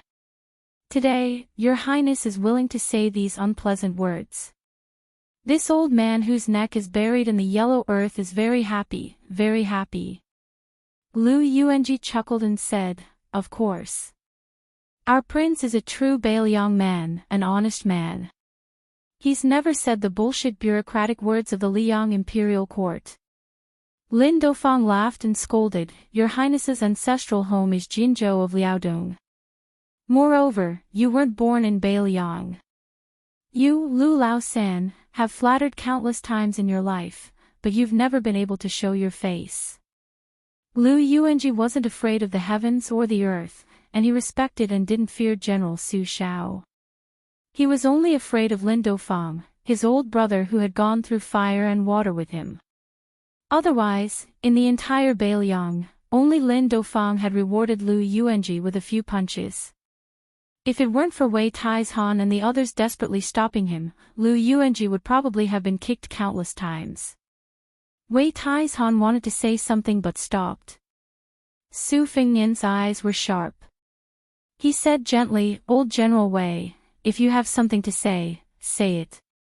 Wei Taizhan gritted his teeth and asked in a low voice, Your Highness, is our Bailiang really going to rely on those young people? Are we going to leave the 300,000 cavalry and the survival of Bailiang to the war in Liuzhou? This time, it was Yao Baifeng's turn to cough. He secretly threw a glance at Su Beiji. After all, the scholars of the academy who were drying books nearby were all crooks and honest folk. They had to be careful when dealing with matters at the border. Su Fengnian waved his hand and smiled. It's fine. Talking about this now won't reveal military matters. Su Fengnian looked straight at Wei Taizhan. Before Xie Shibian left for Liuzhou, he asked me a question in private. Do you hope that the 300,000 cavalry of Beiliang will all die in battle outside the pass and then wait with a clear conscience and regret for the fall of Beiliang's 4 prefectures? Or should I take a gamble? Maybe I'll bear the infamy of 1,000 years and be scolded as a border protector who doesn't understand military affairs but is greedy for merit and advance rashly, and be regarded as a classic example of an armchair strategist by the historians of the later generations, fighting for a chance of survival for northern Liang. The group of old generals fell into deep thought. Lin Dufang was the first to come back to his senses. With a serious expression, he said, "If your highness says so, then I didn't come here in vain. When I go back, I'll drink 2 pounds of green ant wine. I'll put aside my stomach full of curses for now. If I lose, I'll go to Mount Qingliang's steel forest and point at that tombstone. I'll pick up the things in my stomach and curse again." Lu Yuanji said resentfully, "Lin Dufang, you're cursing your highness like that." Lin Dufang said fiercely, "Since you're the king of Beiliang, and you have the world's strongest elite troops, then it's natural for you to win a great battle. In the past, the general even conquered half of the Central Plains. Why can't your highness stop the Beimang barbarians now?" Yao Baifeng's face was filled with disbelief. Was there such a logic in the world? Su Beiji gloated, "Old General Lin's words are sincere." Wei Taizhan, who had the most peaceful temperament, hurriedly tried to smooth things over. "Old Lin, we haven't even drunk yet. Why are you already talking about drunken talk? Your highness, don't lower yourself to the same level as this stubborn bull. Old Lin has a sharp tongue but a soft heart. In fact, among us old fellows, when we're not in front of your highness, he's the one who protects your highness the most." Lin Dufang, who was exposed, glared at Wei Taizhan. Su Fengnian narrowed his eyes and smiled sincerely. He joked, "Old General Wei, I know. After all, old General Lin almost became my father-in-law. It would be strange if he doesn't side with me." Lu Yuanji said, "Your highness is so handsome. Look at old Lin's ugly appearance. Even if he has a daughter, she's definitely not good enough for your highness." Lin Dofang, who had long been accustomed to punching and kicking Lu Yuanji in his military life, almost wanted to kick Lu Laosan, who had nothing good to say. However, the young lord and Yao Baifeng were present, so he managed to hold himself back. Su Fengnian suddenly said softly, "Mr. Yao, I have a suggestion. Can the White Horse Academy arrange for some scholars to go to the private schools in the villages outside Liangzhou city regularly to give lectures to the poor children? The content of the lectures doesn't need to be too detailed. First, it won't delay the scholars' studies in the academy. Second, the children won't understand the profound content. Because I hope that the future scholars in Beiliang can understand the local customs of the Central Plains as early as possible. I hope that they will know that there are many strange things in the world outside their hometown of Beiliang. I hope that they will have the ambition to read thousands of books and travel thousands of miles. Therefore, the scholars of the academy can give lectures at will. Even if it's just casually telling the children about the local food of the Central Plains, it will be fine." Su Fengnian was silent for a moment and said tentatively, "Maybe it's a little overkill. If the scholars of the academy are not willing to do it, I can give the Tide Listening Pavilion's collection of books as a reward for the lectures." As soon as the words came out, Yao Baifeng was in a daze and didn't say anything for a long time. In the open space in front of the library, the young scholars helping to dry the books in the autumn sunshine might not be able to hear the content of the conversation, but everyone could see the scene. An old scholar sat at the head of the table with a clear conscience. The generals of Beiliang who had killed countless people sat on his left and right. A king who had the power of 300,000 cavalrymen sat quietly on the edge. Then, the young people saw another scene. The Confucian grandmaster who had students all over the world slowly stood up and bowed respectfully to the young king. He lowered his head with tears in his eyes and said in a trembling voice, "I, Yao Baifeng, from the White Horse Academy, greet the king of Beiliang on behalf of all the scholars of Beiliang." Chapter 1824.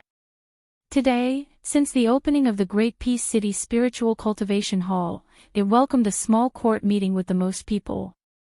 Head of the Secretariat Qi Yanglong, Assistant Minister of the Secretariat Zhao Yuling, Assistant Minister of the Secretariat Huan Wen, Assistant Minister of the Minxia Province Huan Wen, Assistant Minister of the Left Scattered Cavalry Chen Wang, Minister of the Ministry of Personnel Yin Mao Chen, Minister of the Ministry of War and General of the Southern Expedition Wu Zhongshuan, Grand Secretary of the Hall of Wuying Wen Shuren, Grand Secretary of the Cavern Pavilion Yan Jieshi, Commandery. Prince of Changshan Zhao Yang, Duke of Yan Country Gao Shizhi, Marquis of Huayang Song Downing, Assistant Minister of the Ministry of War Tang Tais Huang, Assistant Minister of the Ministry of Rights Jean Lanting, and so on. The former Qingzhou General Hong Lingshu, who had been transferred to the capital to receive the title of General Pacifying the South, the current Jidushi Kai Nan of the Tu Huaidao, the Administrator Han Lin, and Lu Xingxiang and Su Gong, who had gone to Jizhou to take charge of the northern border defense, were all unfamiliar faces. They were all gathered in one place, the civil and military resplendent. After leaving court, the young emperor of Liang, Zhao Zhuan, changed into a set of casual clothing from the Jiangnan Weaving Bureau. Although it was not as glorious and majestic as the court and auspicious clothing, it had the unique charm of Jiangnan. The central plains were plunged into chaos. The hundreds of thousands of elites that had left Nanjiang were like a hot knife through butter. They passed through 4 provinces, sweeping everything before them, and crossed the Guangling River almost without any resistance. In the capital of the Old West Chu, they faced off against the Liang Imperial Court north and south. The spring snow building incident caused the careful planning of the court in Guanglingdao to go down the drain. Not only were the 2 civil and military leaders of Guanglingdao prisoners, more importantly, a large group of Liang generals and officials who surrendered to the Jiangshi of West Chu were all controlled. This caused Zhao Zhuan to almost completely take over Guanglingdao without any bloodshed. The good situation that Wu Zhongshuan, Lu Xingxiang, and Yan Jinchuan had worked so hard to build up, became a wedding dress for someone else. Guanglingdao was once again corrupted. It could even be said that in one night, Zhao Zhuan almost owned half of the country. It was just that whether it was the morning court at the Wuying Hall or the small court meeting at the Recuperation Hall, the young emperor was not as flustered and exasperated as the Liang officials imagined. Not only was he calm and composed, he even did his best to conceal it and still revealed an appearance of eagerness. It was clear that this young literati emperor still had the valiant blood of the previous Zhao rulers flowing in his bones. At this time, the Zhao clan's emperor had in his hands an edict issued by a traitor to the world. The content was treacherous, listing the various crimes that he, the new Liang ruler, had committed after ascending the throne. Including nepotism, unfair rewards and punishments, using traitorous officials, and internal strife within the Zhao clan, there were a total of 10 major crimes.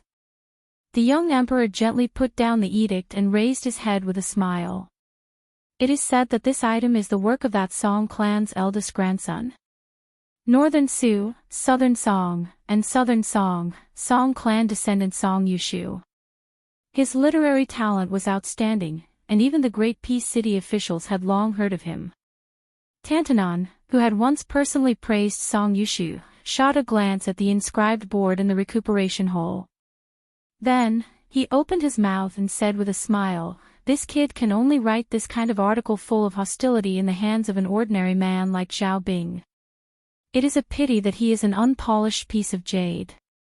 If he had taken up a post in the Liang Imperial Academy or one of the newly established 6 pavilions, he would definitely be able to write an article that would be immortalized for generations to come. Not only would he be able to help the people, but he would also be able to secure a place in the literary world. The young emperor nodded. It is a bit of a pity. Not long ago, I promised Attendant Yen that I would definitely recommend this Song Clan Jade Tree born in Jiangnan scholarly circles. I reckon it will be delayed for a while. The Attendant Yen that the emperor spoke of was, of course, the new noble of the Imperial Academy, Yen Qiji. Currently, the Imperial Academy had recently built 6 new offices in the 6 departments of the Shangshu province. Servants of all ages were assigned to different classes to prevent the most noble officials of Liang, who were regarded as the prime minister, from becoming a chatterbox. Yen Qiji was temporarily in charge of the affairs of the 6 departments. Although he did not have the title of an official, his path of advancement was already very clear. Compared to the first 3 who had taken up posts in the 6 departments, Li Jifu, Gao Tingshu, and Wu Tsongxian, Yen Qiji was already showing signs of gaining the upper hand after striking. And the words of the young emperor revealed too many things that were worth thinking about. Other than the obvious intimacy he showed to his brother-in-law, Yen Qiji, the fate of the Guangling Path Song clan seemed to have been decided at this moment. Since it was only delayed, then the Song clan, who had first joined the remnants of the Jiang clan and then joined the rebel lords, would still be able to escape after the rebellion was quelled due to the presence of Song Yushu, a young talent in the emperor's heart. Their path to promotion in Liang's officialdom would not be blocked and cut off. It was believed that after today's small court meeting, the Song clan thousands of miles away would be able to quickly hear of the thunderstorm from the palace and would most likely be relieved of a heavy burden. The young emperor looked at the assistant minister of the Ministry of War, Tang Taizhuang, who was seated at the back and asked gently, Tang Taizhuang, when will the Pillar State leave Liaodong and enter the capital? Does the Ministry of War have any definite news? Tang Taizhuang was somewhat anxious and answered carefully, I only know that the Pillar State has replied to the Ministry of War that the 2 Liao borders are urgent. Beimang's Eastern Front Commander-in-Chief, Wang Sui, has been making a lot of movements recently and seems to have the intention of mobilizing troops. The Pillar State must make proper arrangements before leaving. The young emperor made a sound of agreement and comforted him, ordered Gao Tingshu of the Ministry of War to draft a document and inform the Pillar State that there is no need to rush to the south. The 2 Liao borders have always been the most important matter in our dynasty. We must not lose the big picture for the small. Tang Taizhuang accepted the order in a deep voice, but his heart became heavier. The more amiable His Majesty was, the less confident he, the assistant minister of the Ministry of War who had the word party-oriented plastered on his forehead, felt. There was a saying in the great peace city officialdom called, after Gu Jiantang, the Ministry of War had no luck. This was referring to the important people in charge of the Ministry of War after Gu Jiantang. Almost none of them had a smooth career. Minister Liu Baijie was first transferred to Guangling and then became a captive of the King of Yan in the Spring Snow Building. Assistant Minister Su Gong was first sent to Liaodong. In name, he was helping the emperor patrol the northern pass, but in reality, he was excluded from the officialdom of the capital, especially the center of the court. Lu Xingxiang had led the southern expedition as an assistant minister, but from start to finish, he had very little military service. If it were not for the fact that he sent troops without permission later on, he probably would have become the laughingstock of the world. As for Chen Jibao, between the 2 ministers Gu Jiantang and Liu Baijie, he had been granted the title of King of Western Shu. Originally, he had been favored greatly. In the end, he had mysteriously rebelled with Zhao Bing of the southern border. In the end, it was not a good ending. It was not easy to live in the capital, and it was not easy to be an official in the capital. Tang Taizhuang glanced casually at Kai Nan, who was standing slightly in front of him. All sorts of feelings welled up in his heart. Last time, Wei Dong, Dong Gong, Huang Gong, and the other old subordinates of General Gu had come to the capital and parted on bad terms. This time, Kai Nan had no intention of visiting Tang Taizhuang. She stayed at the Lianhui Road station in the capital and lived in seclusion. The young emperor turned his head and smiled at the Minister of Rites, Sima Puhua. In the third year of Xiangfu, the Ministry of Rites had been raised to the same level as the two ministries of civil service and military affairs. It was higher than the three ministries of civil service, and labor. Sima Puhua naturally enjoyed many of the benefits of Lu Daolin and Yuan Gua, the two former ministers. It was not without reason that the current emperor was viewed as a literati emperor by the Central Plains. Although he did not necessarily look down on military officials, it was clear that he valued civil officials. The relocation of the Hanlin Academy and the elevation of the Ministry of Rites were clear evidence. The young emperor looked at the high official of the Ministry of Rites and said earnestly, "The examination will be held at the beginning of spring next year. The Ministry of Rites has an unshirkable responsibility. Have you decided on the candidates for the position of president and vice president?" This time, the scale of the spring imperial examination has expanded greatly. The number of scholars is unprecedentedly large. Minister Sima, you still need to provide a detailed constitution as soon as possible. Other than the fact that I will personally look through it, the Ministry of Rites might as well hand the constitution over to Tantanon, Minister Yin, and the other seniors who have presided over the spring imperial examination many times. The old man, who was probably the most hopeless among all the ministers of the Ministry of Rites in Liang, said in fear and trepidation, "Your Majesty, the spring imperial examination that is held once every 3 years is related to the continuation of our dynasty's cultural heritage. Although I have been in the Ministry of Rites for many years, I have never had the experience of presiding over the spring imperial examination. Moreover, in terms of experience, I admit that I am far inferior to Tantanon and Minister Yin in terms of familiarity with the operation of the spring imperial examination. In terms of knowledge, I am even inferior to the head of the Hall of Governmental Affairs and Grand Secretary Wen. In terms of ability, I am also inferior to Qin Shaobao and Minister Yen, who are young talents in their prime. Your Majesty, I do not know how to choose the president and vice president together with my colleagues in the Ministry of Rites. It is not that Liang is a talented person, but it is just like hanging a large bead curtain at the door of a small house. It is a dazzling lineup that is truly too much for the eyes to take in. I do not know how to choose. Therefore, I dare to say that Your Majesty has personally selected the candidates for the spring imperial examination." Tantanon listened to the heartfelt words of the Minister of Rites behind him. He could not help but turn his head and look over, giving him a thumbs up. This flattery had flattered many people in an instant. Chapter 1825. In response to Tantanon's gesture, Sima Puhua smiled foolishly. His eyes were sincere and impeccable. The young emperor gathered his sleeves and smiled slightly. "I will not add to the matter of the candidates for the spring examination. It will still be decided by the Ministry of Rites. If you have a headache, Minister Sima can communicate more with Tantanon when you return. However, in my opinion, apart from the fact that the chief examiner for the examination needs to be of virtue and prestige, we can make an exception for the specific candidates responsible for marking the examination papers. There is no need to pay attention to seniority.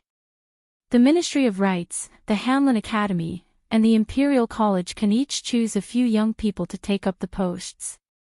Sima Puhua, whose face was full of admiration, quickly bowed and said, "Your Majesty is wise." The young emperor turned his gaze and with great difficulty found Hong Lingshu, who seemed out of place in this small court. After all, Hong Lingshu was an official who had just entered the capital from a local area. Hong Lingshu was also one of the leaders of the Green Party. The Green Party had many ups and downs during the reign of Yonghui, especially after Liu Feiqi of the Pillar of Shanghua chose to marry into the Su family of Beiliang. The Liu family moved to the northwest, causing all the officials in Qingzhou to feel insecure. Fortunately, not long ago, old Assistant Minister Wen Taiyi had been promoted from an external post to the Jing'an Dao administrator. Only then did the people calm down. However, this was Hong Lingshu's first time in the capital, and he was not accustomed to the crouching tigers and hidden dragons in the capital. The young emperor's voice grew softer and softer as he said slowly, "Has General Hong's residence in Tian City been renovated?" Hong Lingshu, who had originally thought that he was just accompanying the crown prince in his studies, was overwhelmed by the favor. "Your Majesty, the residence that the Ministry of War and the Ministry of Revenue helped to arrange is excellent. I did not need to make any changes at all. The family members who came with me were full of praise. Your Majesty's kindness is vast and mighty. I am moved to tears." The young emperor smiled. Assistant Minister Tang put in a lot of thought into this matter. "If you want to thank someone, thank him." Hearing this, Hong Lingshu immediately cupped his fists in thanks to Tang Taizhuang beside him. The latter only cupped his fists in return and did not speak politely. The former was relatively simple and fast, but there was a big bottleneck between the assistant minister and assistant minister. The latter emphasized being down-to-earth and slow, but as long as one became one of the three generals of Pingjin, his future would be assured. As long as he could hold on, he would be able to take advantage of the situation and move up step by step. On the other hand, the assistant minister of the Ministry of War still had to go to the local area to take up the position of deputy judici. In the end, they would have to fight for the position of Minister of War based on their own abilities. Both methods had their advantages and disadvantages. However, for Hong Lingshu to be directly promoted from a general of a province to a general of Pingjin was not a very reasonable promotion. It was reasonable because the imperial court needed to use the Green Party in the hinterland of the Central Plains to pacify the people when thousands of scholars from the Central Plains were rushing to Beiliang. Wen Tai, who left the capital, and Hong Lingshu, who entered the capital, were like this. Although Hong Lingshu was a proper outsider, he was not optimistic about the prospects of the left assistant minister of the Ministry of War, Tang Taizhuang. On the one hand, Wu Zhongshuan appeared out of nowhere. On the other hand, Tang Tishuang's faction was too strong. Hong Lingshu's identity as the Green Party could sometimes help balance the imperial court. However, Assistant Minister Tang's identity as a general of the Gu Party meant that as long as the pillar of state Gu Jiantang was alive, Tang Taizhuang would not be able to reach the top of the imperial court. The imperial court could tolerate a pillar of state who led the military of two Liao provinces to live under the same roof as a General Tang who led the iron cavalry of Liaodong. However, they would never allow a minister of state Tang to work together with General Gu. Hong Lingshu would not be grateful just because Tang Taizhuang had spent a lot of effort on his residence but kept it a secret. However, the emperor seemed to casually reveal it in public. Hong Lingshu had to think about it carefully. The young emperor picked up the imperial edict again. His expression became serious. He sneered, "Zhao Bing is a vassal of the Zhao family, but he wants to be a traitor. I can tolerate the Guangling Path rebellion. I can tolerate the civil and military officials who defected to the Jiang family of West Chu. I can't tolerate the people of Guangling Path who were caught in the chaos of war. However, I can't tolerate Zhao Bing and Zhao Zhu." The monarch of Liang paused. "Wu Zhongshuan." The burly Wu Zhongshuan said in a low voice, "I'm here." The young emperor said expressionlessly, "Minister Wu, please explain the situation of Guangling Path to my beloved officials." Wu Zhongshuan said slowly, "Currently, the traitor Zhao Bing has a total of 110,000 troops stationed in the north of Guangling Path. In the following half a year, there will be at least 40,000 Nanjiang barbarians entering the north of Guangling River. The traitor Chen Jibao, excluding the 20,000 Shu troops, will have 30,000 Shu troops rushing to Guangling Path. In addition to the original Jinan General Song Li and the original Ji Zhou General Yuan Tingshan, as well as the newly absorbed remnants of the West Chu rebels, by the end of the fourth year of Xiangfu, the number of rebels will reach 260,000. Currently, the imperial court only has 120,000 soldiers guarding Guangling Path. Although the rebellion of the two kings had already made Great Peace City feel uneasy, when Wu Zhongshuan directly stated the number of troops on both sides, even when Shoren, an important official in the central government, felt fear. Furthermore, the older officials all knew the ability of the Yan King Zhao Bing. He was a martial artist who had once fought side by side with a certain cripple Rintu. There was also another matter that was understood. Beside the Yan King Zhao Bing stood a Qin Jibao, a white-robed war saint who controlled all the soldiers of West Shu. Chongshan Commandery Prince Xiao Yang, Yan Country Duke Gao Shizhi, and Huayang Marquis Song Downing, these three martial artists who had also experienced the fires of war in the spring and autumn period were all worried. Xiao Yang was one of the top 10 generals in the spring and autumn period.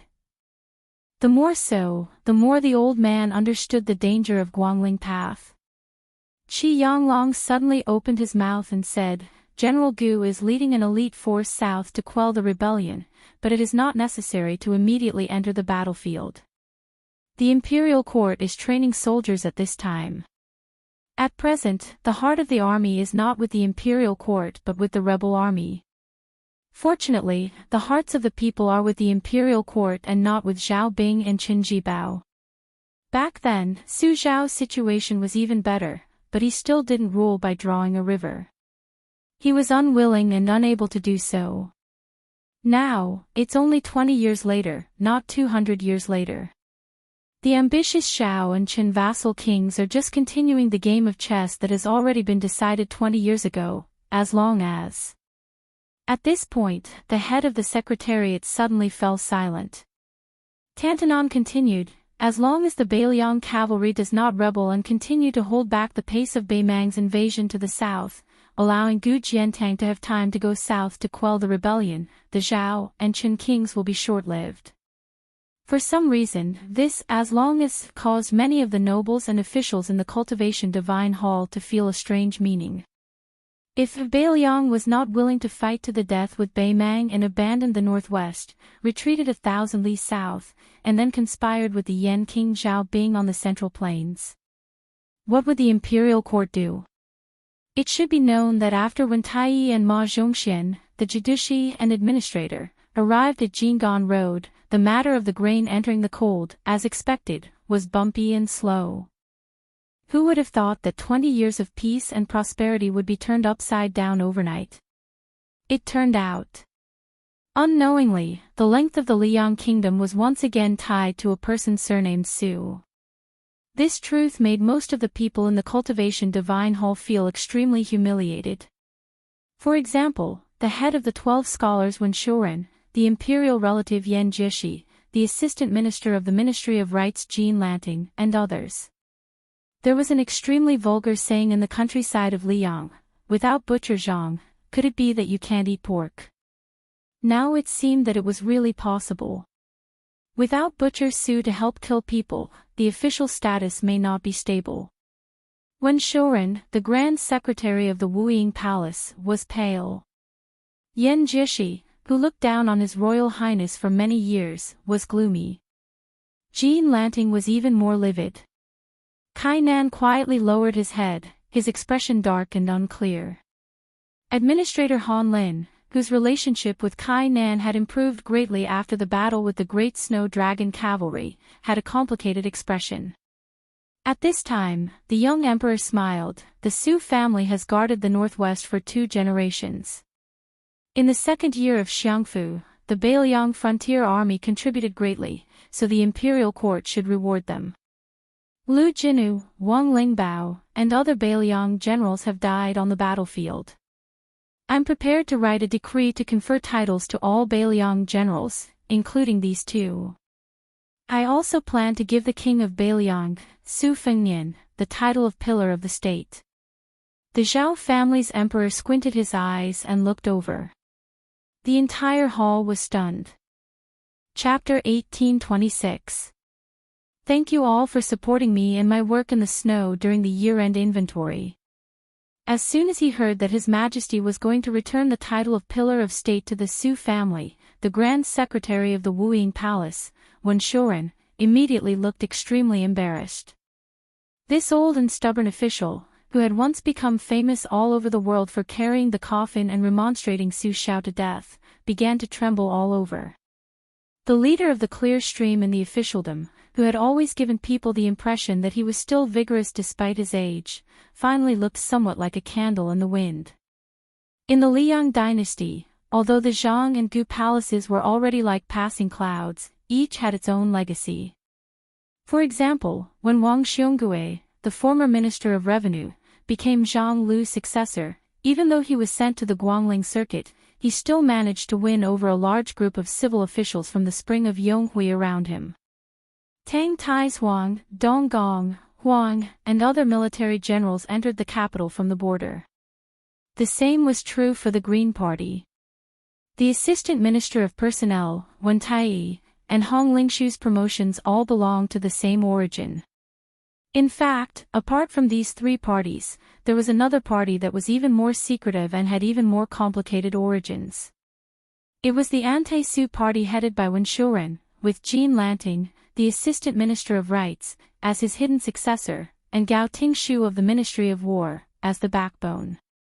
These people came from all over the world, and had no friendship with their hometown or the same age. There was a great disparity in seniority, and their backgrounds were completely different. The former general of the north, Ma Lulong, was also one of the backbone who did not show his face. These people might have different opinions on many military and state matters, but they always maintained a tacit understanding on one matter, and that was to do their best to suppress the reputation of the Bailiang Su family in the Liang imperial court and the Central Plains. Simply speaking, this group of people had a bone-deep obsession with how to squeeze out the Su family and father. When the old Grand Secretary Zhang Julu was still alive, he still had misgivings and did not dare to put his personal interests over his official duties. After the blue-eyed woman, who had once blocked out the sky and covered the sun in the Liang imperial court, passed away, and Tantanon broke off with her early on, this group of people seemed to be able to see the clouds and see the moon, and they became more and more unscrupulous in their actions. For example, this time, the matter of the imperial court setting 1,000,000 dan of grain to cool down before autumn, it was precisely because of the spread of these deeply rooted large trees in great and city that they brought back a lot of solemn gossip to Jinggan Road, especially Qingzhou's Xiangfan, as well as all kinds of inside information that did not need to be said out loud. As a result, less than half of the grain had slowly made its way to Bailiang. As for when it would arrive at the granary in Lingzhou, the grain officials who had rested on the grain transport for 20 years naturally had all kinds of skilled excuses to deal with the imperial court's Ministry of Revenue.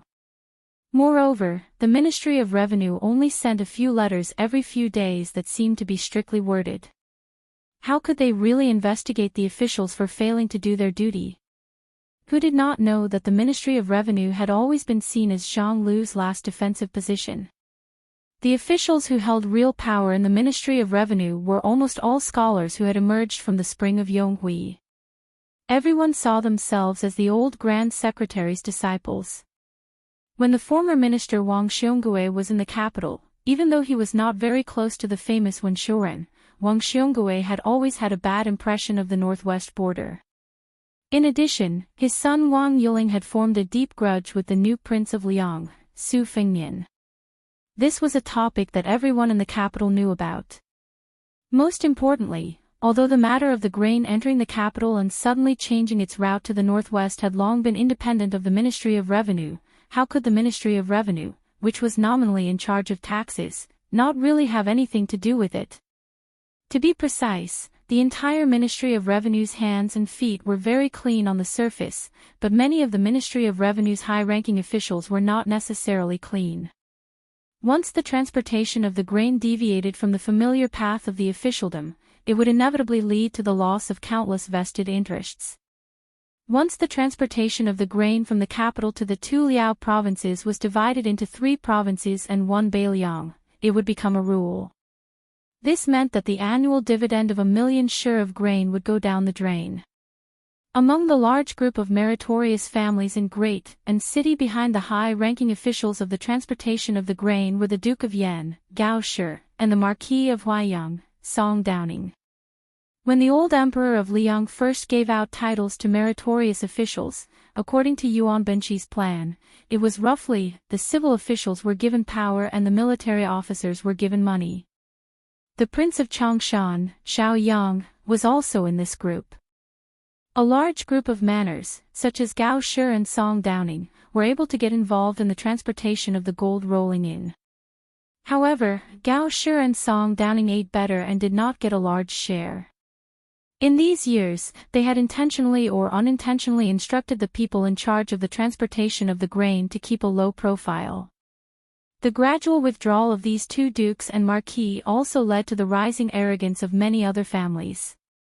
It was not an exaggeration to say that they were insatiably greedy.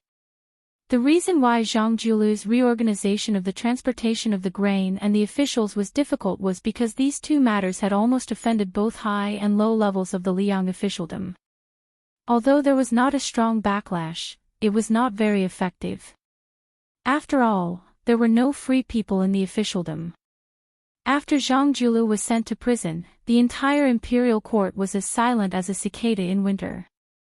During this period of time, there was no doubt that the blue-eyed boy's best friend Huanwen chose to stand on the sidelines and watch with folded arms, and there was also the fact that Zhang Julu allowed Zhang Lu to fall apart, but wasn't it also because of the selfishness of those Liang civil and military officials, who felt that they had no day to see the light of day? Who would think that dealing with the Su family in the northwest would be an easy and pleasant matter? Who would dare to rigidly apply the Liang officialdom's set of rules and regulations to the Beiliang frontier army? Who would have the guts to run to the Northwest Territory and ask the Su family's officials for kickbacks? Who would not be afraid that those Beiliang barbarians' heads would be chopped off? Therefore, one could well imagine the Ministry of Revenue's real attitude toward the matter of the grain going cold. Naturally, they would drag it out as long as they could, slow it down as long as they could. In fact, this strategy happened to coincide with the opinion that when Taiyi raised to His Majesty the Emperor's face during the small court assembly. Suddenly, the young emperor smiled and asked, "Kainan, Han Lin, the territory you two are in is closest to the Beiliang road. What do you think of the second battle of Liangmang?" Moreover, in the first battle, Northern Liang's first-rate elite cavalry suffered very few casualties. Putting aside the fact that the Great Snow Dragon cavalry remained intact, those two heavy cavalry units that had always been kept secret from the outside were also accumulating strength and waiting to set out. Moreover, He Zhonghu and Zhou Kang's left and right cavalry did not participate in the first battle at all. On the other hand, in northern Mang, Yang Yuanzhan's entire army was wiped out at Gourd Mouth in Yuzhou. At that time, Lu Kuei's direct troops in Liuzhou on the western front also suffered rather heavy casualties, with nearly 10,000 Chang cavalry completely wiped out. Now, the second great battle has yet to officially begin.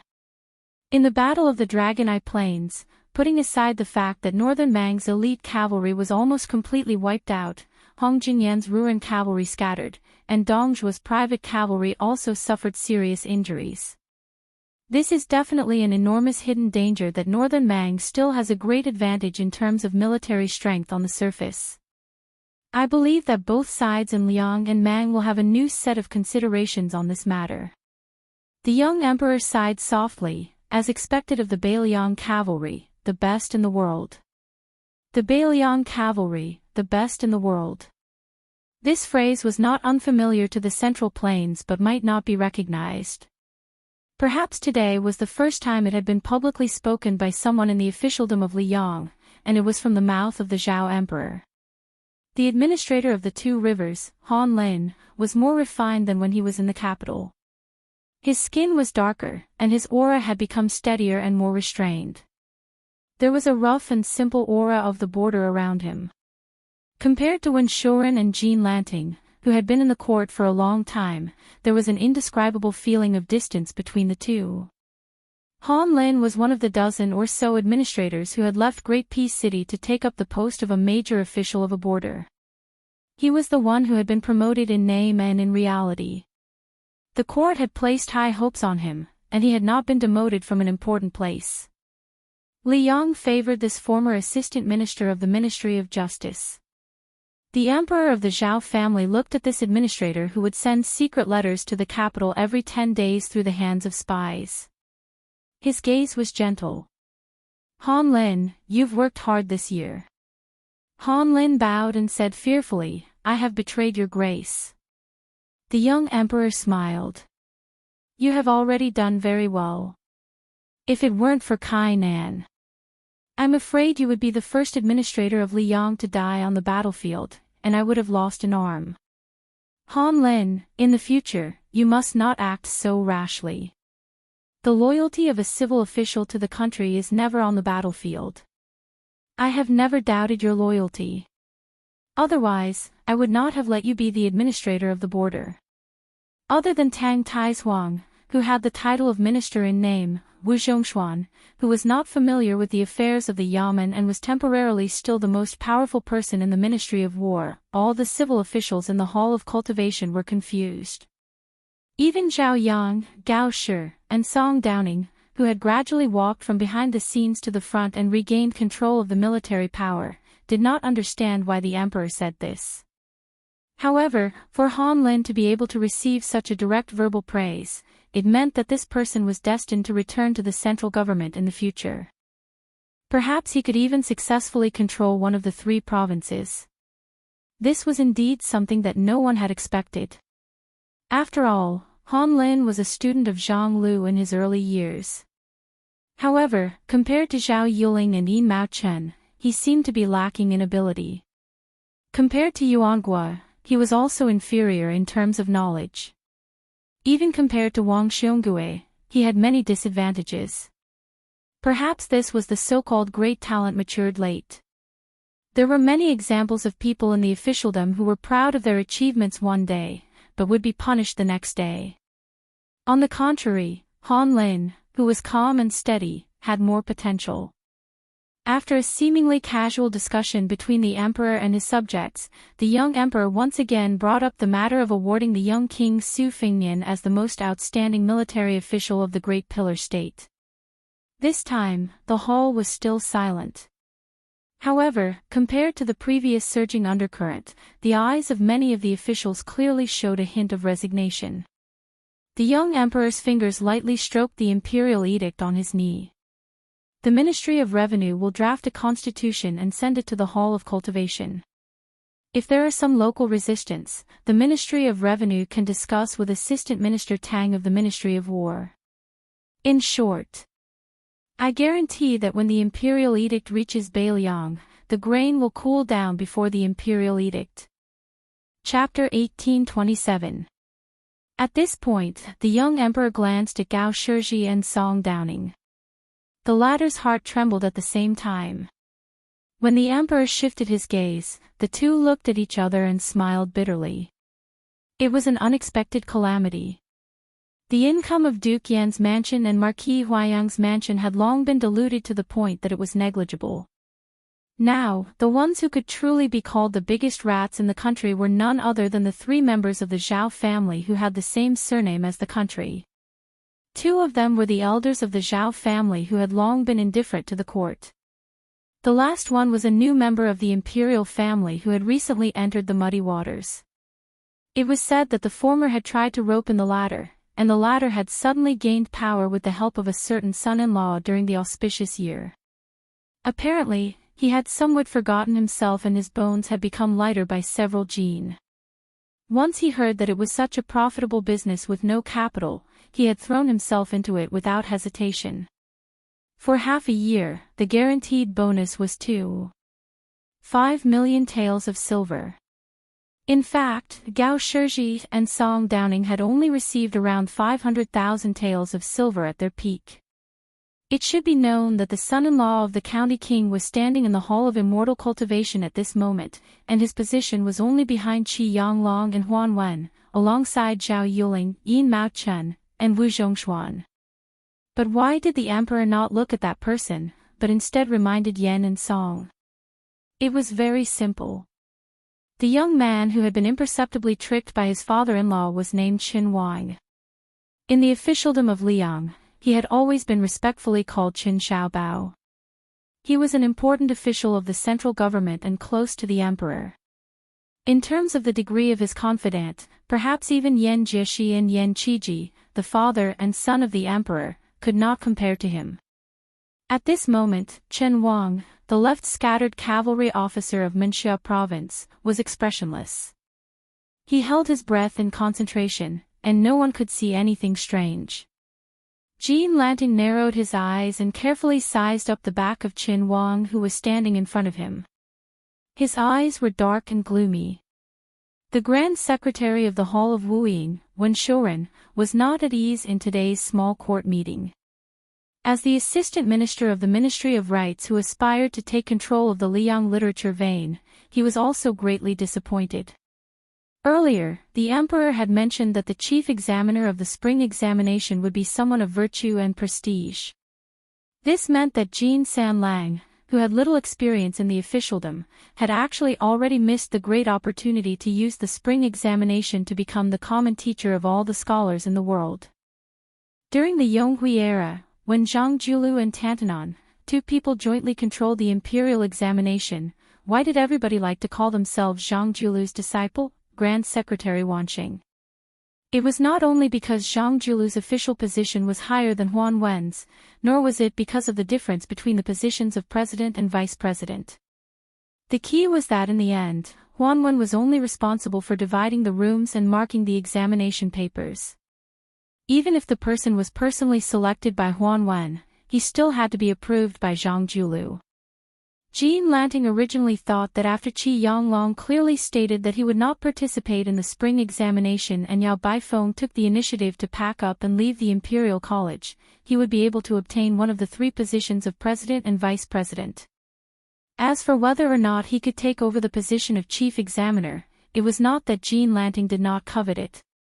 However, he did not expect that in the end it would be such a bleak situation. The small court meeting that followed was mainly to discuss the deployment of troops from Guangling Road. Lu Xingxiang emerged as the biggest winner. The Assistant Minister of the Ministry of War, Su Gong, remained in Jizhou, while Lu Xingxiang became the general of the southern expedition. Compared to last time when he was restricted everywhere, this time the Emperor not only personally gave Lu Xingxiang the power to do whatever he wanted, half of the Ministry of War and the entire capital's military strength leaned towards him. He also had the power to control the 14 provinces of the Central Plains, including Jing and Road. In addition, he casually said, when a general is outside, the Emperor's orders cannot be taken.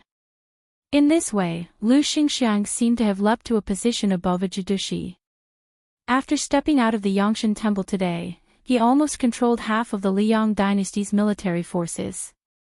Wu Zhongshuan's expression was calm, but even an idiot knew that this minister of war from a barbaric land was probably cursing in his heart. After the small court meeting ended, the young emperor looked tired and did not keep any of the officials to continue the discussion alone.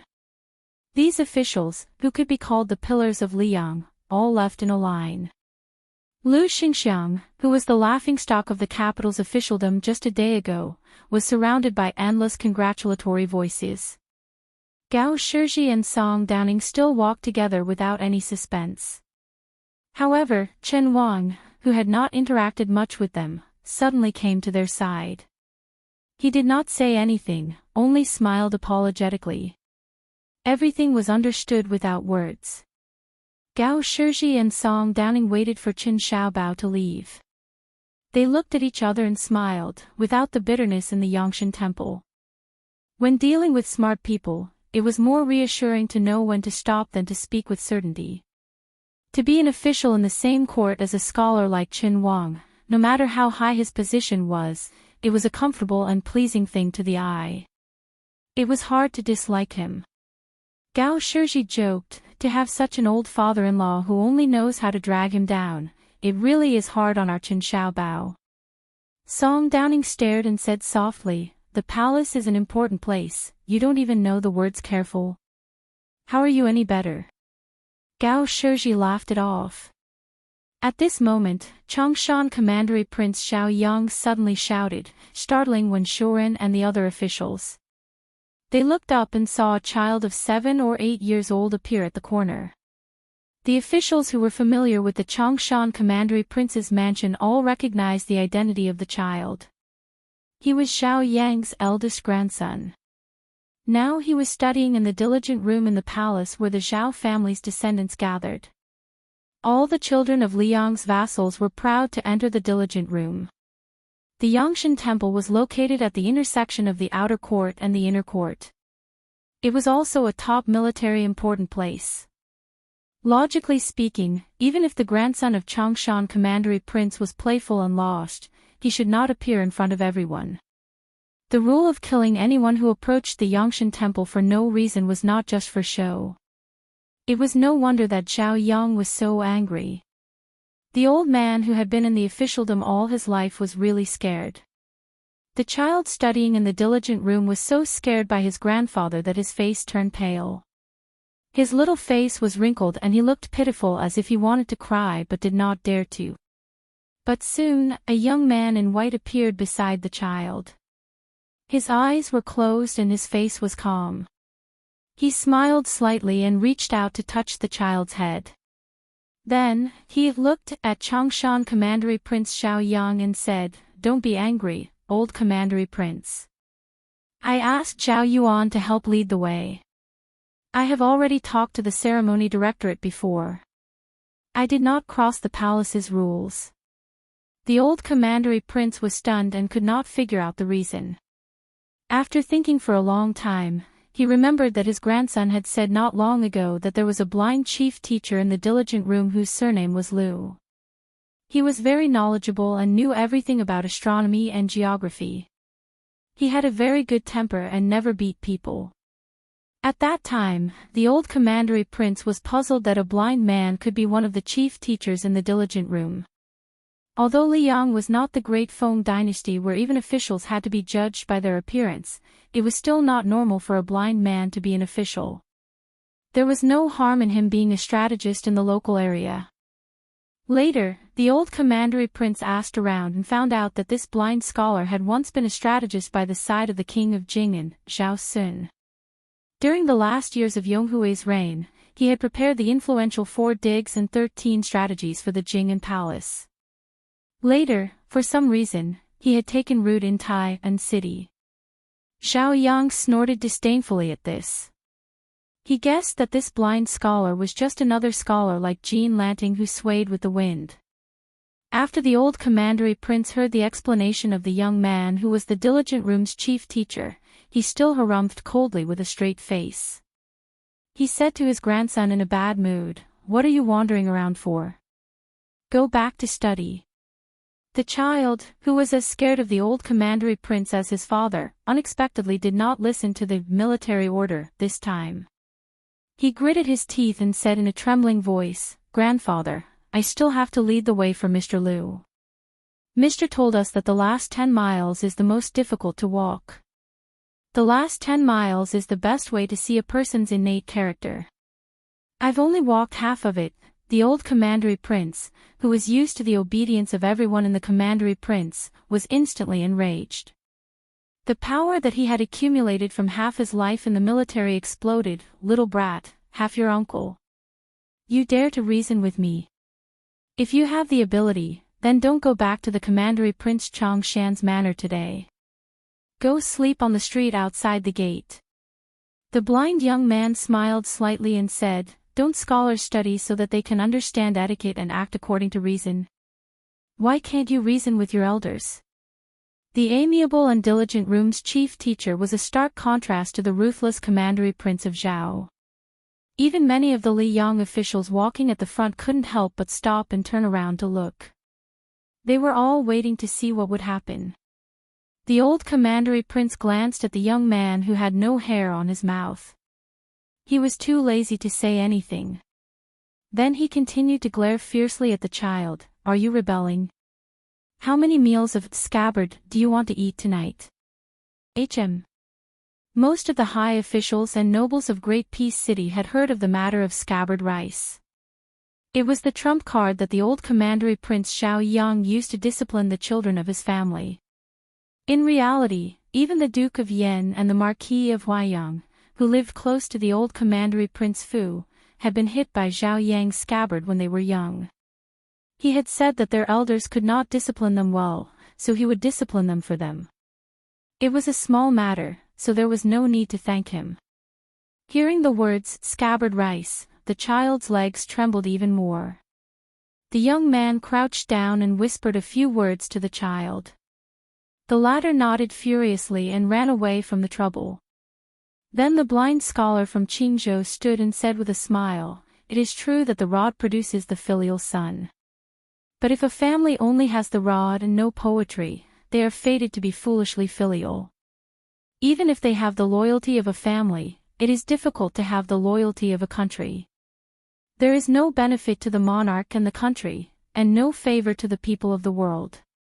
The old commandery prince smiled coldly and clicked his tongue. "You can scare people with your principles. No wonder you are the chief teacher of the diligent room. It is a pity that this king is not interested in listening to your nonsense today. You are a rotten scholar who speaks of benevolence, righteousness, and morality. This king killed many in the spring and autumn war. Now that you are working in the diligent room, this king does not have the ability to make things difficult for you. You are lucky to be born 20 years later." Chapter 1828.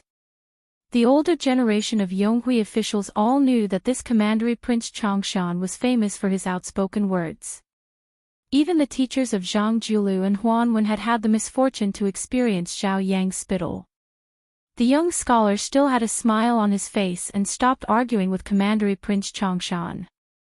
Wu Zhongshuan, who was watching coldly from the side, smiled.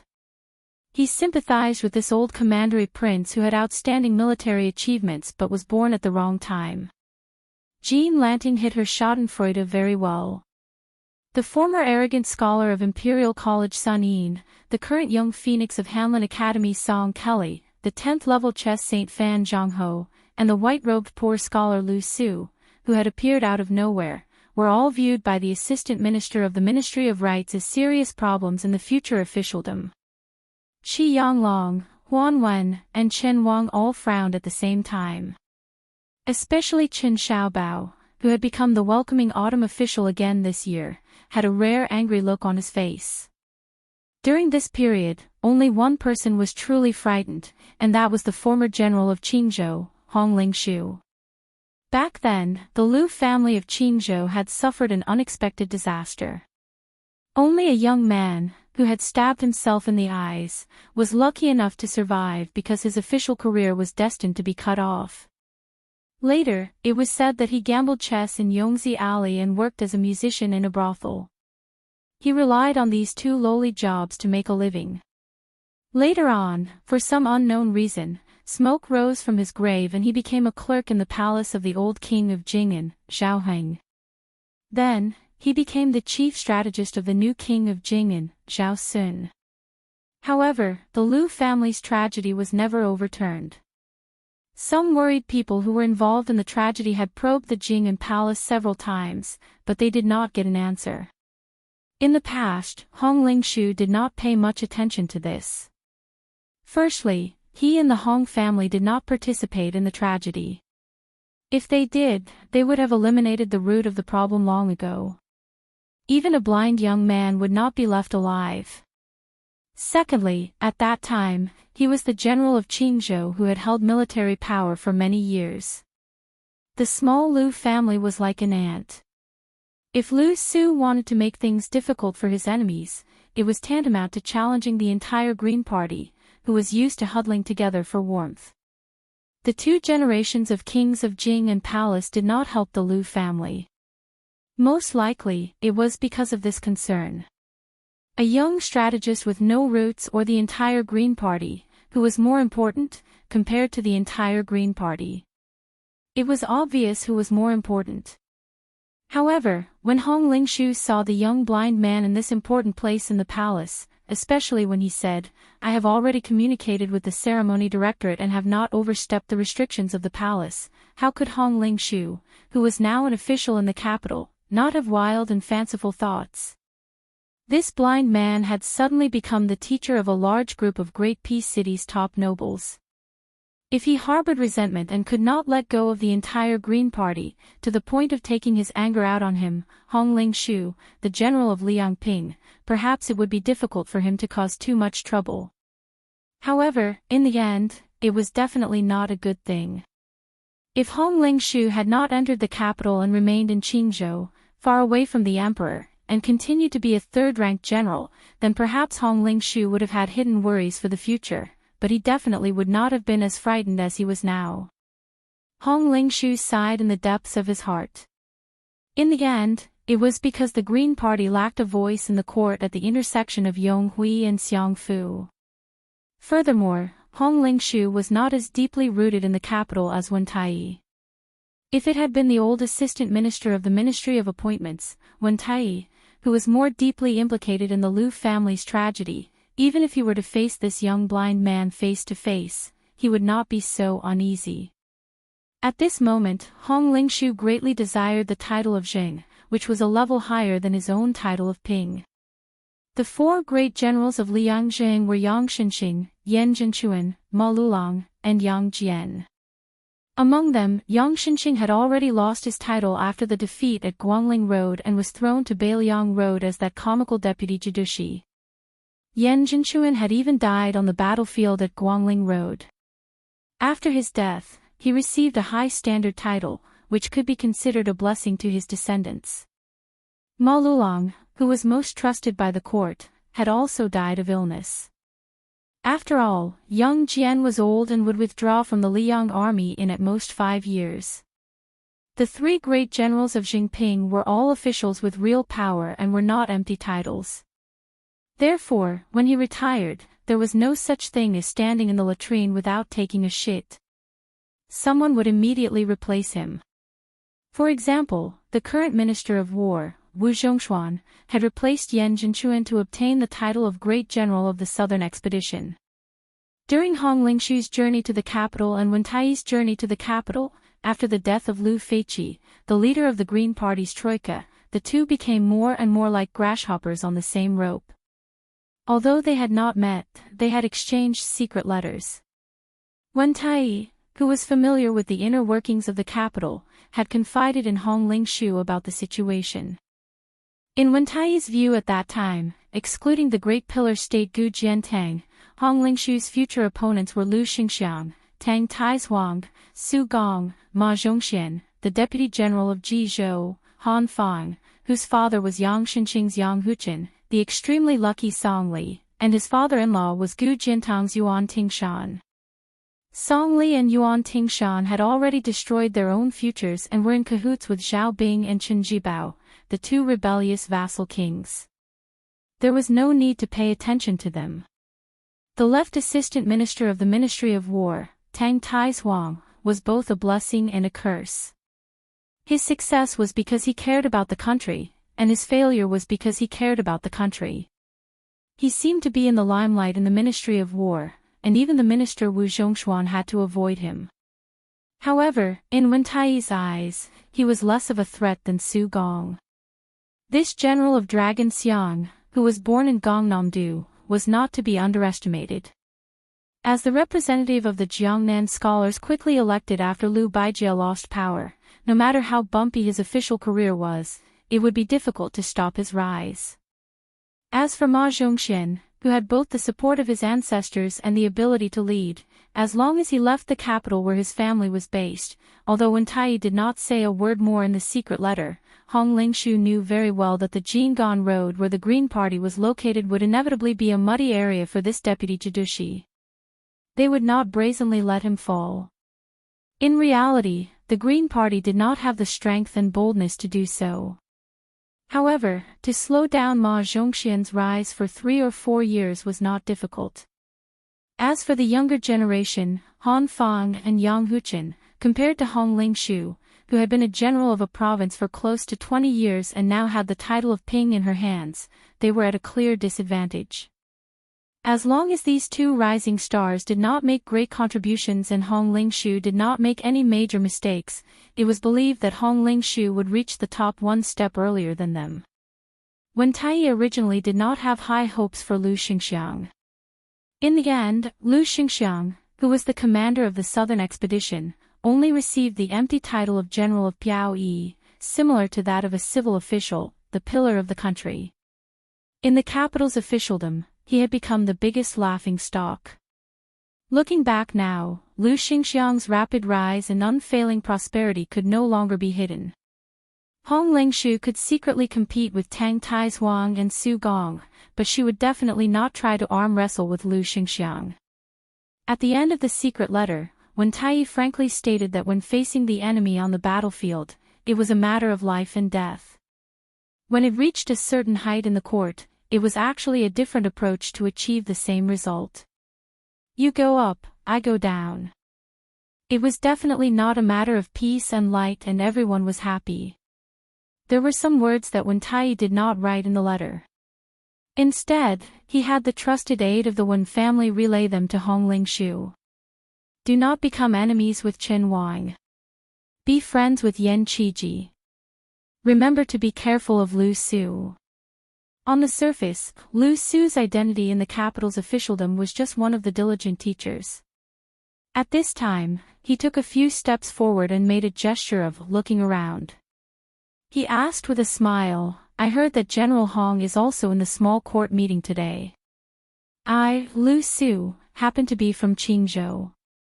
Of course, the officials in the capital did not know about the tragedy of the Lu family. They only treated it as a normal reminiscence of old friendships between people from the same hometown.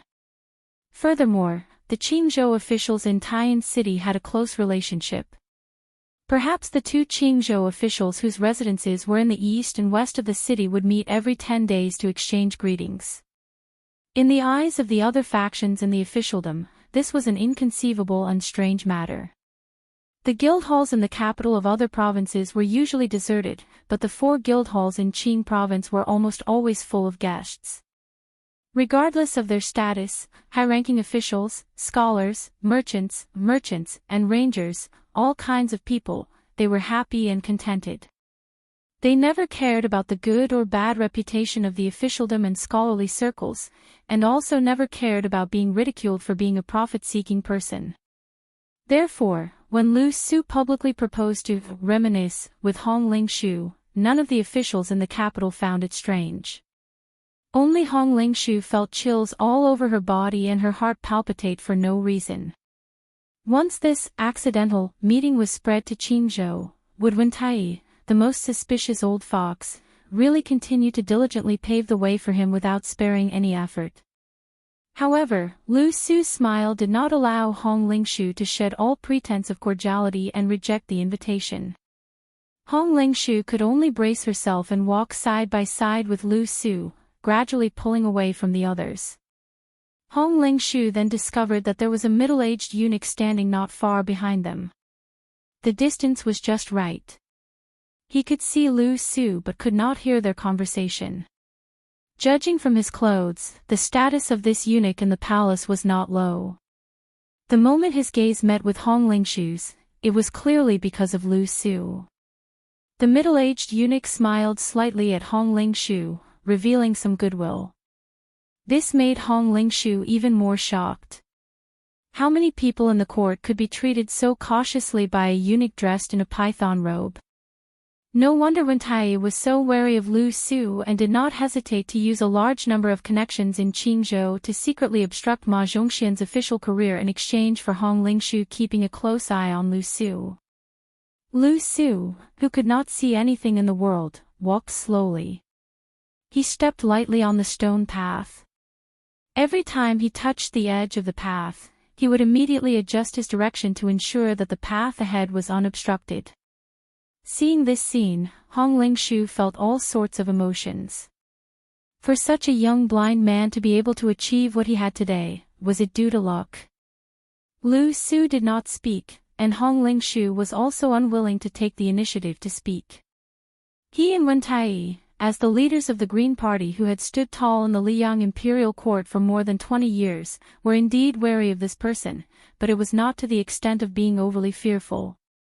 This white-clothed scholar, one of the diligent teachers, finally said indifferently, "The Green Party has contributed greatly to my current situation." Hong Lingshu was silent. Chapter 1829. Lu Su suddenly stopped in his tracks and turned to face General Ping Nan Hong Lingshu, who had also made rapid progress in his career. Assistant Minister 1 may not be the culprit for the grudges of the past, but he cannot absolve himself from the blame. I will naturally calculate with him. General Hong and Assistant Minister 1 are old friends, so why don't you tell him word for word? Hong Lingshu's aura did not falter at all. He asked in return, since Mr. Liu and Wen Taiyi are officials of the same court, and Mr. Liu is a diligent teacher who teaches the meritorious children of our court, do you want to steal the national weapon to avenge a personal grudge? Lu Su laughed involuntarily and then said seriously, a gentleman can be deceived by other means, but it is difficult to overlook other ways. Hong Lingshu was stunned and did not know how to answer. Lu Su said self-deprecatingly, besides, I am not a gentleman. Otherwise, how could I have struggled at death's door all these years, to the extent that the mellow family style of the Lu family was swept away because of me? Hong Lingshu smiled coldly and said, I will help you convey Mr. Lu's meaning. If there is nothing else, then I will take my leave. Lu Su shook his head and chuckled softly. If it's just to ask General Hong to help me convey a few irrelevant resentful words, why would I take the risk of being suspected of forming a clique and meet you right under His Majesty's nose? Hong Lingshu did not know whether to laugh or cry. Lu Su's words could not be considered unimportant at all. Perhaps the old fox one would not be able to sleep and eat well after hearing it. Lu Su said slowly, General Hong and I have no old grudges and we are from the same village in Qingzhou. In addition, the court is supporting the Green Party. I, Lu Su, will naturally go with the flow. Not to mention the civil officials of the court, just the generals of the court.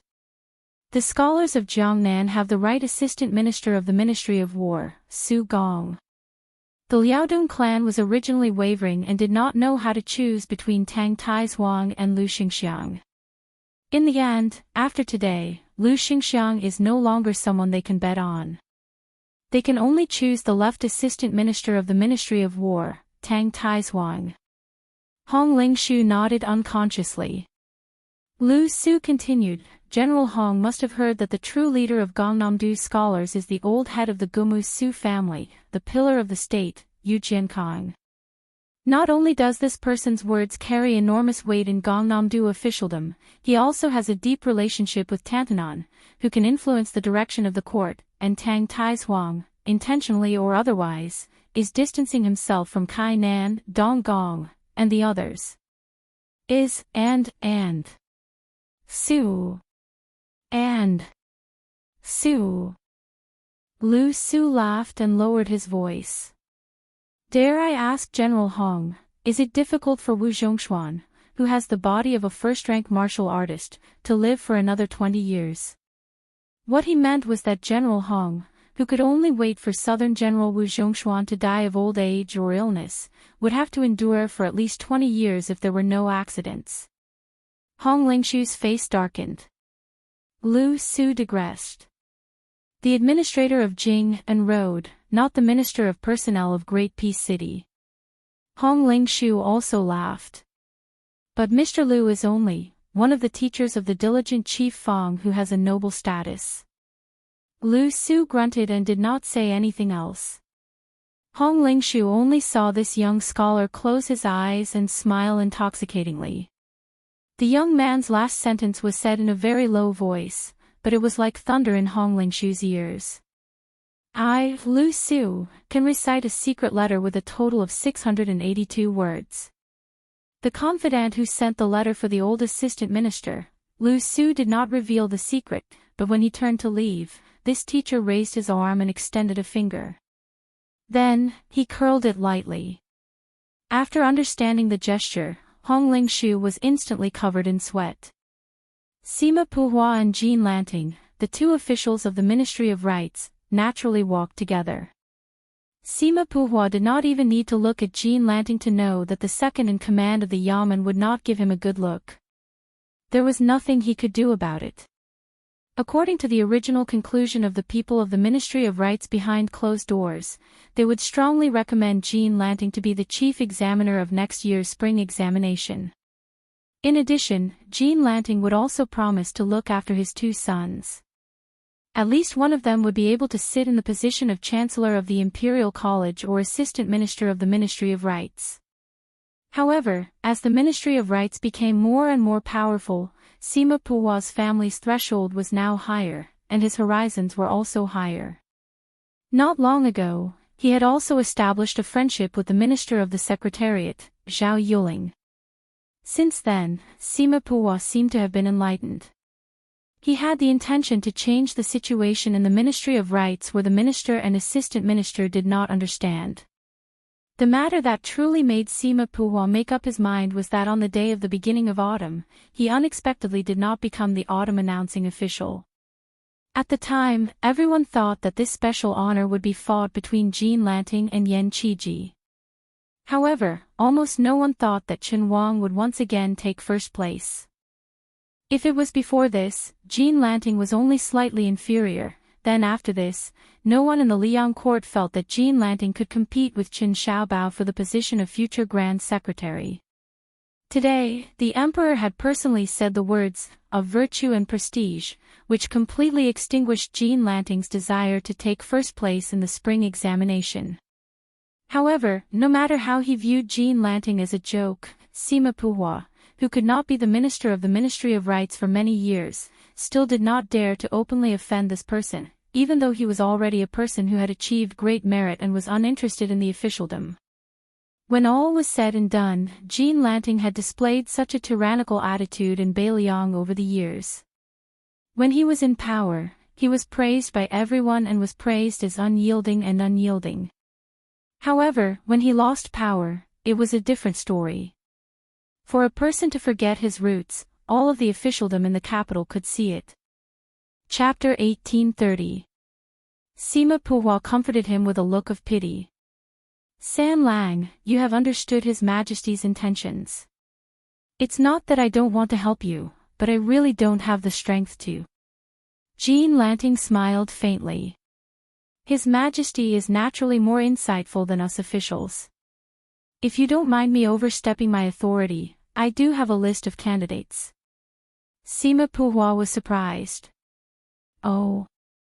San Lang, please tell me. Jin Lanting, who no longer had a beard to show his ambition, smiled. The three candidates for the spring examination are Minister Yin, who has been a scholar of the Hanlin Academy for many years, Minister Yan of the Dongyuan Pavilion, Minister Chen of the Left Loose Cavalry, Minister Yan of the Yellow Gate, and Li Jifu, Gao Tingshu, and Wucong Xian, the top three in the palace examination. These young talents can all be assigned to different rooms. Sima Puhwa habitually stretched out 2 fingers to twirl his beard, carefully weighing the pros and cons. Finally, he nodded. This candidate is flawless. San Lang is indeed San Lang. Jin Lanting dismissed it with a smile, as if nothing had happened. Sima Puhwa secretly glanced at the man beside him. What a good retreat in order to advance. The old minister, who originally didn't think highly of Jin Lanting's prospects, suddenly gritted his teeth and said in a low voice, San Lang, don't worry. When I retire and return to my hometown, it will be time for San Lang to advance in the Ministry of Rites. Jin Lanting smiled but didn't say anything. Sima Puhwa said softly, San Lang, my 2 disappointing children will be handed over to you in the future. Please take good care of them. Walking to an open area, Jin Lanting raised his head to look at the endless palace ridges in the distance. He said calmly, if I really have such a day, it's not impossible for the Sima family to have 2 ministers. Sima Puhwa, who understood the deep meaning, smiled knowingly. He didn't take it seriously, but he was also full of longing. After Qi Yanglong and Huan Wen walked side by side for some distance, Qi Yanglong walked towards Xiaoyang, the commandery prince of Chongshan. Tantanan also parted ways and walked towards Chen Wang. Because of the blind scholar, the old royal prince, who was in a bad mood, clearly didn't expect that the head of the secretariat would take the initiative to approach him. For a moment, he was caught off guard. In terms of military achievements, this member of the imperial clan was actually more outstanding than Yan Jinchuan and Yang Xinxing. Facing an elder who was a generation older than Zhang Julu and Huan Wen, he still felt some respect. The saying that civil and military officials despised each other couldn't be applied to everyone. Qi Yanglong smiled and said, "Commandery Prince Changshan, you shouldn't have said those words to Lu Su earlier." Just the mention of that young scholar made him angry. The Commandery Prince of Changshan said disapprovingly, "Don't tell me that brat will complain to the emperor. Besides, your majesty doesn't have the time to uphold justice for such a trivial matter, right?" Qi Yanglong pointed at his chest and sighed, "We scholars are very narrow-minded." The Commandery Prince of Changshan laughed loudly. "Lord Qi, what are you saying? How can there be scholars in the world who would trample on themselves like that?" Qi Yanglong joked, "Otherwise, why is there an ancient saying that it's never too late for a gentleman to take revenge?" The Commandery Prince of Changshan was stunned. Then, he said in realization, "Now that Lord Qi has mentioned it, I understand. You're different from us martial artists. For us, we'll settle our grudges today and never wait a night." Qi Yanglong sighed emotionally for no reason. At the beginning of each dynasty's founding, the imperial court was filled with both civil and military officials. When the dynasty finally fell, the court was filled with civil and military officials shouting without restraint while the military officials could only mutter and moan. The Commandery Prince of Changshan was puzzled. This king originally thought that Lord Qi was helping that brat surnamed Lu. I'm a little confused now. Qi Yanglong smiled. I didn't think much of it before I came to the capital. Now, I'm beginning to feel that there are too few martial artists like the Commandery Prince of Changshan in the imperial court. The old Commandery Prince restrained his expression. Lord Qi, if you have something to say, just say it. If you continue to beat around the bush, this king won't feel at ease at all. It's better to just scold this king directly. Qi Yanglong shook his head and strode away. The two bigwigs of the Minxia province, Huan Wen and Qin Wang, walked together. Aside from official business, they did not have much of a personal relationship. Huan Wen went straight to the point. Qin Wang, don't be angry if I tell you. Although you and that Sun Yin are both from Beiliang, this old man actually doesn't like you. Qin Wang did not seem surprised. He smiled gently and said, "Birds of a feather flock together. Tantanon is a straightforward person. Naturally, he would like to associate with Sun Yin. For someone like me who doesn't show his emotions, I'm too bureaucratic and crafty. I don't have much elegance. It's reasonable that Tantanon wouldn't want to get close to me." Huan Wen raised his eyes and looked ahead. Not far away, Yan Jieshi and Han Lin were walking together. Kai Nan was deliberately keeping a distance from Tang Taizuang. These small scenes were all part of the study of officialdom. Huan Wen was in a daze. Qin Wang asked, "What's Tantanon thinking about?" The old man's eyes were absent-minded. He said in a hoarse voice, "All the officials are busy. Everyone is smart and calculative." Qin Wang was speechless. The old man turned around and asked, "Is it true that every dynasty can't escape this calamity?" Qin Wang nodded, but then shook his head.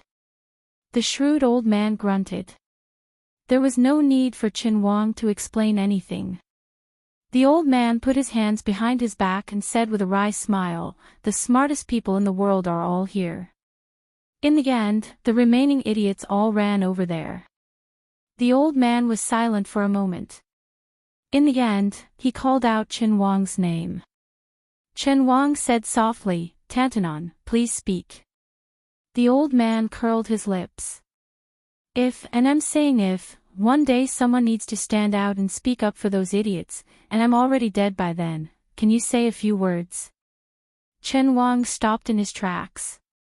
He pursed his lips tightly and did not immediately give a reply. The old man did not have the patience to continue waiting. He walked forward slowly and muttered to himself, "How sad it is when there are only smart people like us left in the world." Chapter 1831. A horse-drawn carriage stopped outside the outskirts of Liangzhou City. A young man wearing a saber and a jade pendant alighted from the carriage, carrying a jug of green ant wine that he had just bought. Looking around, he saw persimmon trees scattered on the plains in twos and threes. Clusters of bright yellow flowers hung on the branches, barely making the barren northwest land look like a bumper harvest. The young man walked forward slowly, from time to time looking at the familiar persimmon trees near and far. He remembered that he often slipped out of the city to wander around this place. He was bored to death, so he gave the persimmon trees many nicknames. Half a li away, the tree with a branch that seemed to be baring its fangs and brandishing its claws was called Hanging Armor. If you saw it in the twilight, it would be a little scary. The short persimmon tree that depended on it for survival had grown a little taller after not seeing it for a few years. At a glance, it seemed to be more fruitful. Its whole body was golden and very cheerful. The nickname he gave it was Little Yellow Robe. The young man continued to walk along a dried-up stream and finally came to a hut that was not surrounded by a mud wall. There were a few strange crooked elms behind the hut. The hut was empty. The young man walked in front of a tree stump and squatted down. He used his sleeves to wipe off the dust and sat on the stump. He looked around and gently placed the green ant wine on his robe. He shouted at the top of his voice, "Blind old Su, I brought you some wine." If it was during the last years of Yonghui, there would definitely be a blind cripple who would run out and take the wine pot from his hand. He would skillfully open the mud seal and lower his head to take a deep sniff. Then, a big smile would bloom on that old face of his, like a persimmon tree in autumn. However, when the old man shared the wine with him, he would always take advantage of him and teach him a lesson. When he had some spare money on hand, he could not waste it casually. No matter how small the copper coins were, he had to save them one by one so that he could marry a wife. The world was big, but marrying a wife and having children was the most important thing. At that time, old Su always hypocritically said that there was a place called Yanji County in our northern Liangzhou, where the women there were the most beautiful. If you, little Su, could get a young woman from Yanji County to be your wife and send a message to me, I, old Su, would go to your family's wedding feast even if I had to walk for 3 days and 3 nights. He remembered that time. After the old man said these words, he carefully asked him if he would find it embarrassing to have a blind old man like him as a guest at a wedding banquet. If the elders and in-laws in your family would dislike it, then old Su would not join in the fun. He would just go back and buy 2 jugs of green ant wine at a reasonable price. At that time, the young man who often brought green ant wine or stolen chickens and ducks to the old man patted his chest and said that his words carried the most weight in his family. When he held the wedding banquet, if old Su did not go, he would get angry with him. He even said that old Su must sit at the main table.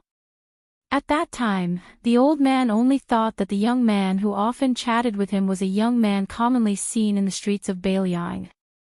When he was young, he was like him, the kind of person who never touched the ground. He always floated around and was restless. Therefore, when he heard that he would be invited to sit at the main table for the wedding banquet, he was happy but did not think too much about it. He also did not associate the arrogant young man with Mount Qingliang. There were too many people in the world with the surname Su, weren't there? At that time, the young man always revealed his longing for a place outside of Beiliang.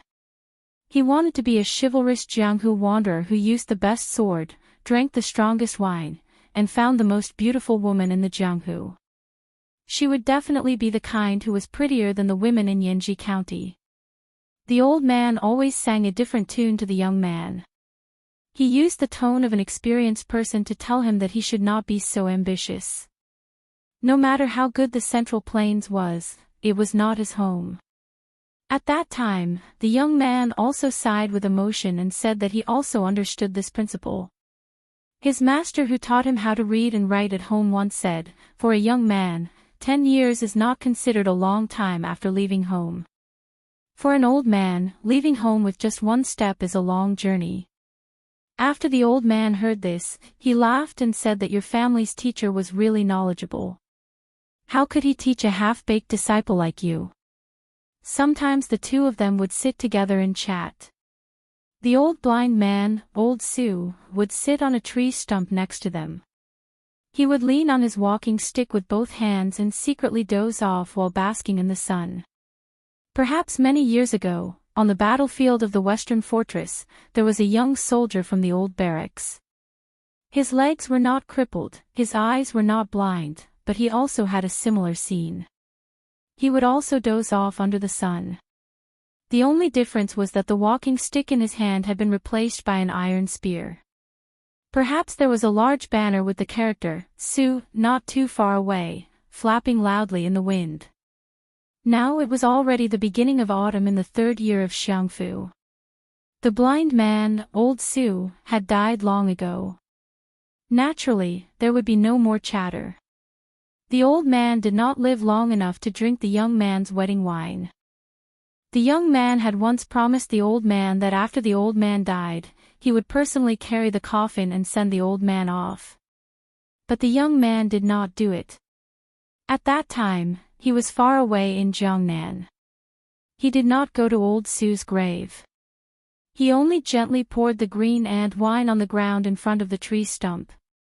When he bent down to pour the wine, he said softly, "Old Su, I secretly bought this wine from the wine cellar, Shisher. Now that the world is not peaceful and there is going to be a war soon, our Bailiang has begun to prohibit private brewing among the people. Therefore, this pot of wine is not cheap. If it wasn't someone familiar, the shop might not have dared to sell it to me. The proprietress's daughter is now full of life. A woman changes 18 times between childhood and womanhood. I heard that the girl has taken a fancy to a young scholar from outside the city. He is currently teaching at a private school near her home. When I was buying the wine earlier, the proprietress even made fun of me, saying that I was late. Her daughter has actually waited for several years. You see, I really didn't brag to you back then. I told you that the girl had good taste. Otherwise, she wouldn't have chosen me." There was some regret, like an old dog lying in the corner of the street whimpering by itself. It was slow and long, scratching at the heart and lungs. He left the wine pot on the tree stump and stood up to leave. The carriage returned to Mount Qingliang. At present, there were 2 places in Bailiang Palace that were famous throughout the world. The Wutangan Palace was jokingly called the Phoenix Pavilion, and halfway up the mountain, the residence of the deputy administrator that Song Dongming presided over, was called the Dragon's Gate. Just as he returned to Mount Qingliang, an official of the Dragon's Gate rushed over in a hurry and reported to him that the deputy administrator had important matters to discuss.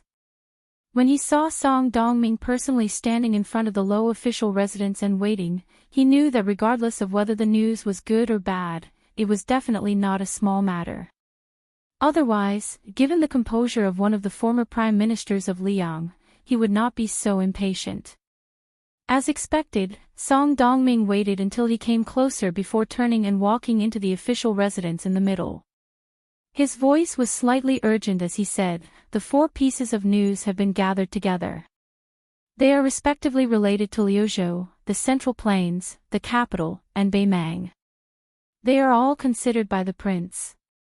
Su Fingnian smiled and said, "Then let's talk about the news from Liuzhou first."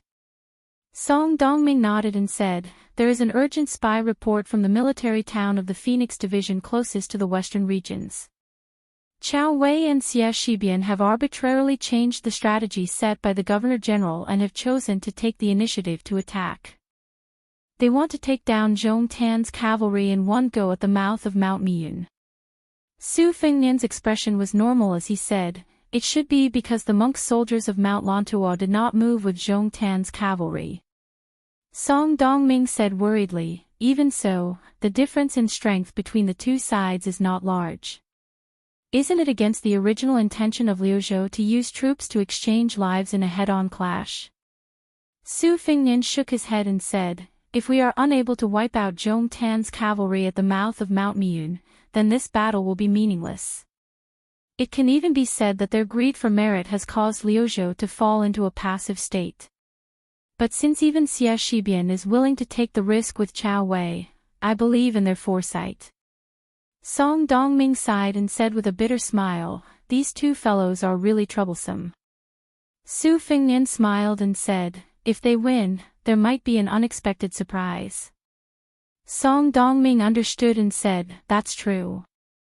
If Zhong Tan's cavalry is completely wiped out, perhaps Mount Lantua will have to reconsider. Chapter 1832. Su Fingnian asked, what's the news from the Central Plains? Is it that Wen Taiyi and Ma Zhongxian are finally no longer obstructing the grain issue? Song Dongming smiled and said, this can't be considered important news. Su Fingnian was slightly surprised. There's a change in the situation that's more important than this.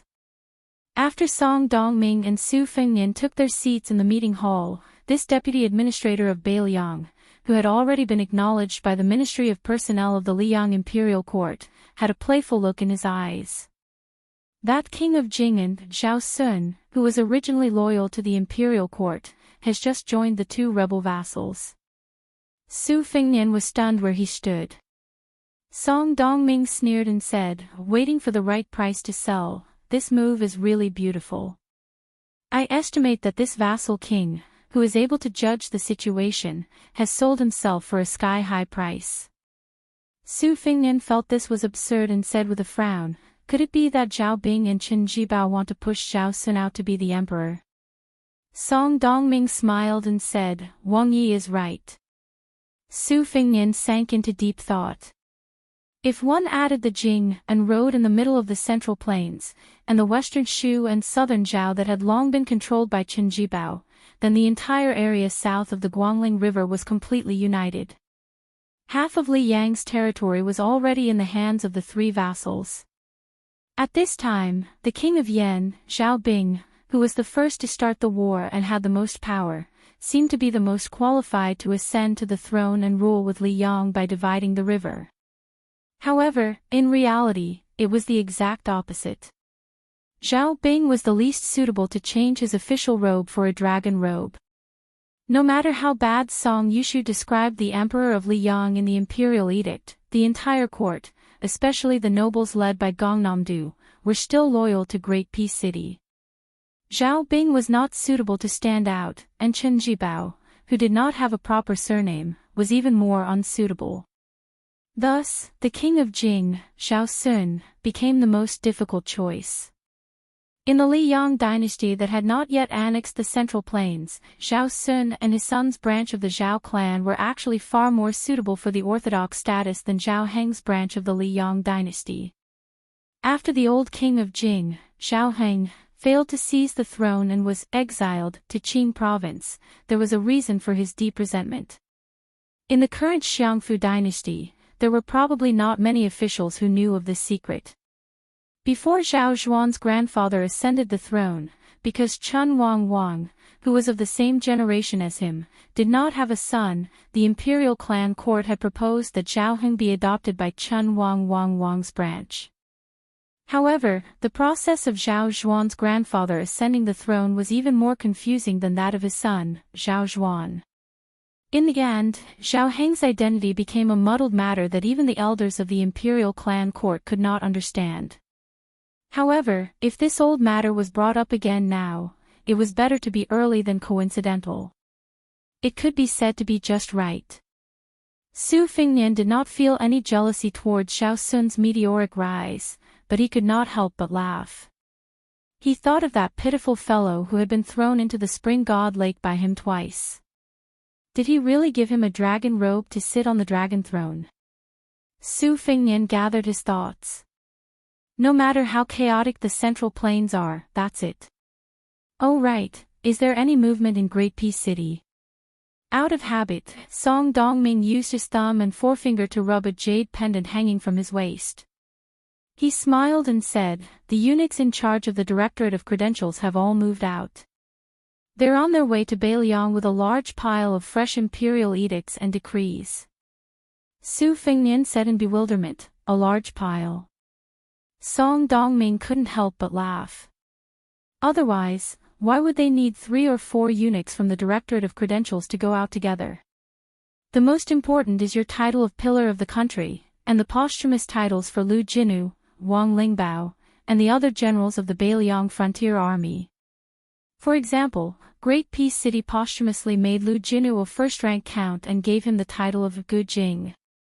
Other than that, there are also the titles of noblewomen prepared for Lu Qing and Yen Chu Dong. The eunuchs from the Directorate of Credentials have moved slowly, probably because they want to wait for your marriage and hope for a good fortune. From this, it can be seen that the sincerity of Great Peace City this time is like the mud to the clouds compared to the last 2 times. Su Fengnian sank into deep thought. Song Dongming did not disturb this young vassal king's thoughts. Song Dongming looked calmly outside the room, his thoughts flowing. The greatest feeling of this Beiliang civil official was the rise of Lu Xingxiang in the imperial court of Liang. This person was able to be made a marquis and become a minister, not because this old man of the spring snow building was skilled in the officialdom, but because he was too talented and had great military achievements. But the timing of Lu Xingxiang's rise was worth considering. He believed that Lu Xingxiang himself might not be as full of himself as the officialdom of Jingdou imagined. He might even be walking on thin ice compared to when he was the commander-in-chief of the southern expedition. Being in a high position under the general trend, what would happen when the general trend was gone? Would he be able to retire after succeeding? The old prince of Liang Su Zhao's evil title, and the old Grand Secretary Zhang Julu's family extermination, were they not examples of what happened before? The 2 emperors of Liang before the current son of heaven Zhao Zhuan each wore 2 dragon robes. One was wise and powerful, the other grand and magnanimous. But it was undeniable that the sleeves were dripping with blood. The 2 emperors were not incapable rulers who would willfully kill the innocent, but when they wanted to kill someone, the person they killed was always the person with the greatest merit. Was Lu Xingxiang not worried that he would become a sacrifice when the new emperor after Zhao Zhuan ascended the throne? Song Dongming finally understood. It was not difficult to make a living in the officialdom of Liang. Great Peace City could accommodate scholars like Qi Yanglong and Huan Wen, who were both talented and virtuous. It could also accommodate scholars like Wen Shuren and Jean Lanting, who were angling for fame. It could also accommodate scholars like Sima Puhua, who only cultivated through official means. But it could not accommodate those scholars who insisted that the people were important and the monarch was not important. Similarly, it could not accommodate people who had no merit. In Liang and the Central Plains, it was easy to become an official for the Zhao family, but it was not so easy to work for the common people. There were many things that even the emperor would be constrained in every way. In the early years, Bai Yan managed the transport of grain and officials. Perhaps this was what the late Emperor Zhao Dun wanted to do. But the complex power that had accumulated around the Zhao family for hundreds of years, or the new nobles who had recently ascended to power in the imperial court, each had their own desires, each had their own selfish motives. It was like a deeply entangled net, covering the sky and the earth, covering the territory of the Central Plains. On this large net, there were all kinds of unimaginably complex situations mixed in. The struggle for imperial power, the struggle for power, the struggle for political parties, the struggle for civil and military power, the struggle for noble clans and cold clans, the struggle for the northern and southern regions, the struggle for the capital, the struggle for the position of nobleman and villain, the struggle for the position of superior and inferior within each government office, and the internal and external struggles between government offices. Therefore, Song Dongming recognized Beiliang more and more. Here, doing things was relatively simple. But at the same time, Song Dongming also knew that this kind of precious simplicity would quickly deteriorate if the Beiliang Su family was no longer limited to the 4 provinces of Beiliang in the future. For example, between him and Bai Yu, between the relatives of the Liu and Wang families, between the young people like Su Beiji and Chen Shiliang and the old generals of the border army, between the outstanding people like Huang Shan and the notorious people like Huang Fujin and Li Mofan, between the cavalry and the infantry of Beiliang, between the elite border army, and so on. There might even be a day when a conflict would arise between Su Fengnian and the people. At this moment, Song Dongming had mixed feelings. A voice rang by his ear. "Sir Song, what's going on in Beimang?" Song Dongming came back to his senses and smiled. That Beimang princess, who goes by the pseudonym Fan Bainu, entered the pass from Ji province and came to our Yuzhou. She reported her name to Huang Fujin, and finally, under the escort of the cavalry at Tong Pass, she will arrive at Mount Qingliang in about 2 days. Su Fengnian asked in surprise, "What is she doing here?" Song Dongming shook his head. "I can't guess. But she brought a few retainers with her. They are all Xie Shui guards from the Biting King's tent." Su Fengnian said self-deprecatingly, "When did Beiliang become so lively?" Song Dongming was in high spirits, showing off his ability. He spread out his palms and then clenched them. "The ownership of the world is in the hands of Beiliang." Su Fengnian laughed for no reason. Su Shao loved to hear these words when he was alive. Song Dongming laughed and asked, "Does your highness not like it?" Su Fengnian smiled and said frankly, "There is no one in the world who doesn't like to be flattered." After saying this, Su Fengnian's expression became somewhat lonely. After Su Shao became successful and famous, as he gradually grew old, perhaps the only regret of that old man's life was that he had never heard his son say a single good word about him. Not a single word. Chapter 1833. A group of 500 elite cavalrymen from Tongguan escorted a carriage to the outskirts of Liangzhou city. Captain Axian Inma, who was personally leading the team, did not meet with the local garrison. Instead, 2 leaders of the Fushui Fang in Liangzhou city took over and led the carriage quietly into the city. They went straight to the mansion of the deputy Jidushi, where Yang Shenxing, the veteran general of the spring and autumn period, was in charge. A graceful woman wearing a curtained hat walked down from the carriage. However, compared to the women's clothes in the Central Plains, which were called shallow dew by the scholars, the woman's bamboo curtained hat looked coarse and unbearable. She was followed by 3 strong retainers. They looked calm and confident, like tigers and wolves. Their hair accessories were strange, and they did not look like Beiliang people. Fortunately, the street outside the mansion of the deputy Jidushi of Beiliang Road was empty at this time. Otherwise, it would be hard to avoid wild and fanciful thoughts. The middle-aged man closest to the woman looked at the style of the mansion and asked her a few questions in a whisper. After getting the answer, his face was full of anger. The woman with the special identity immediately reprimanded him in a low voice. The burly man was obviously still a little dissatisfied. He muttered and didn't stop. Under the curtained hat, the woman seemed to be helpless.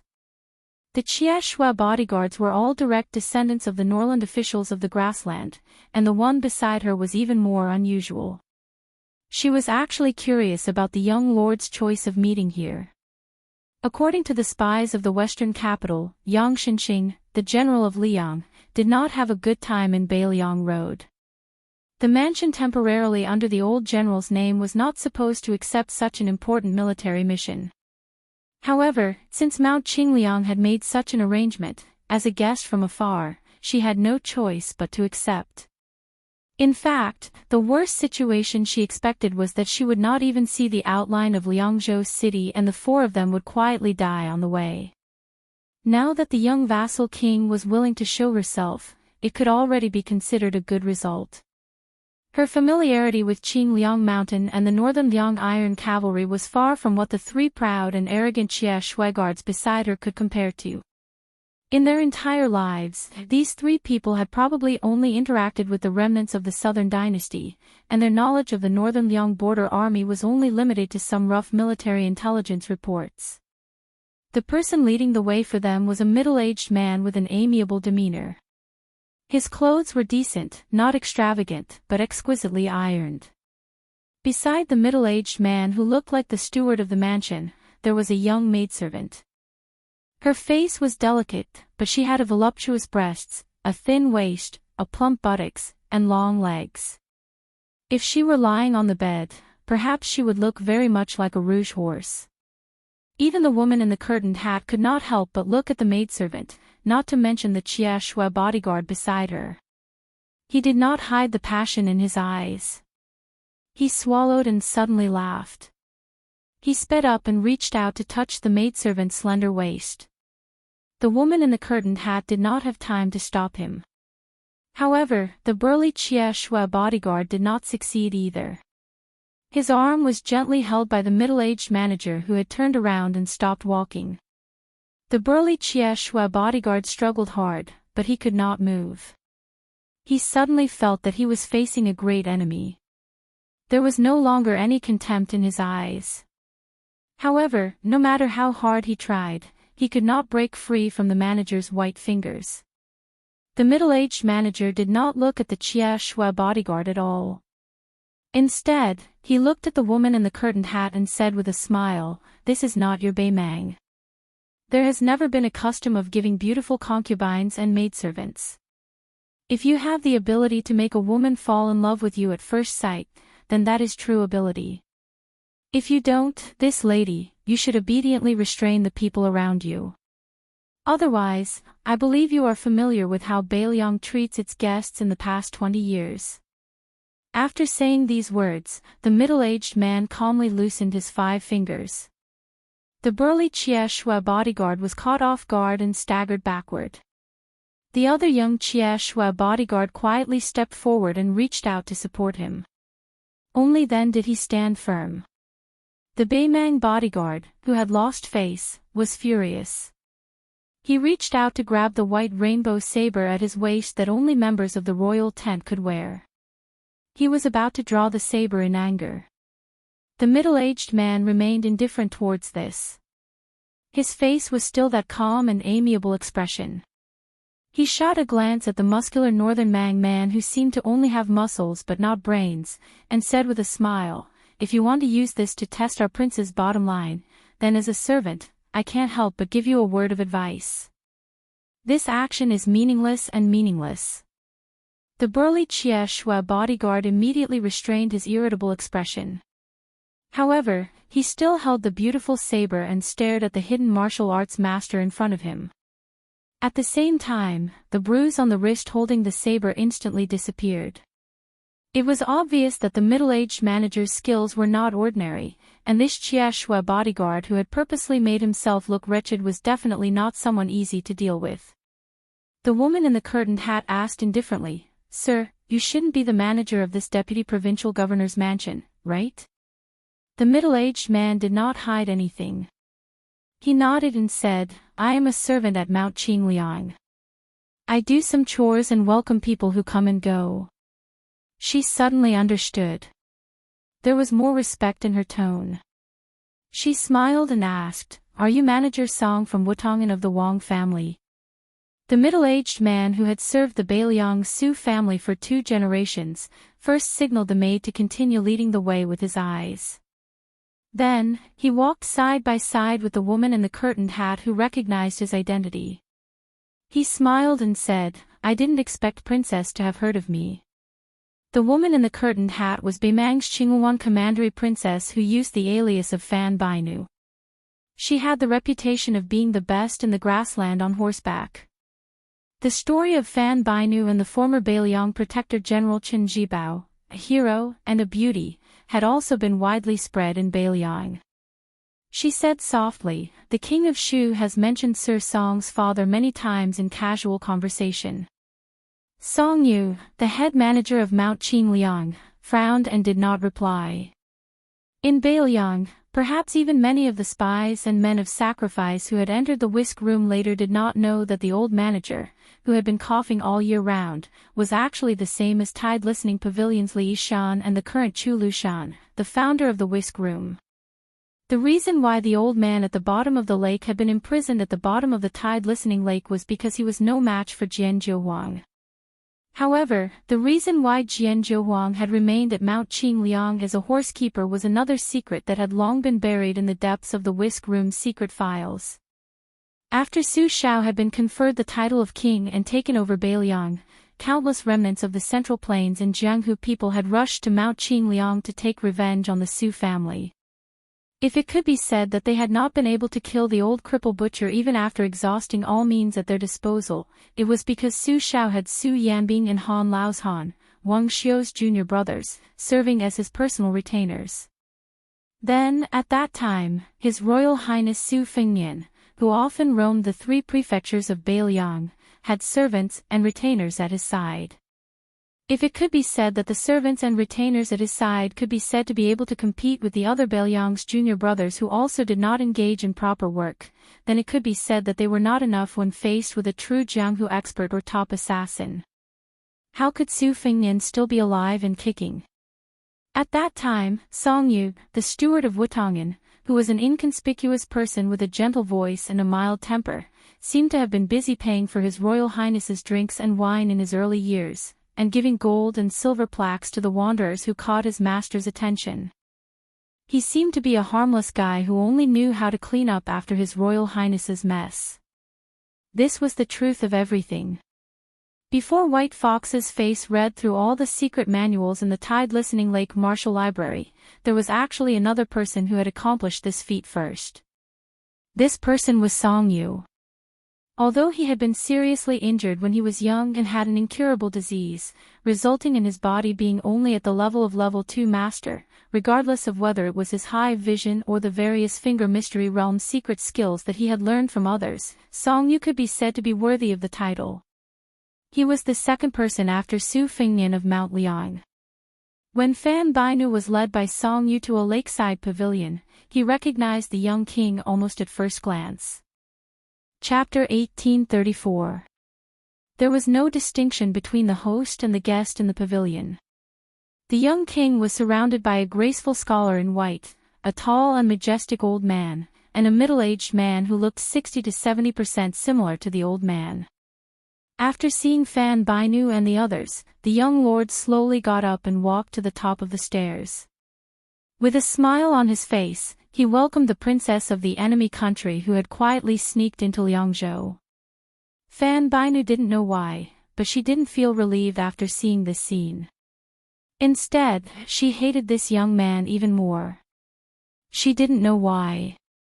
Maybe it was because this person forced Chen Jibao to leave Beiliang. Maybe it was because this person was the eldest son of Su Shao.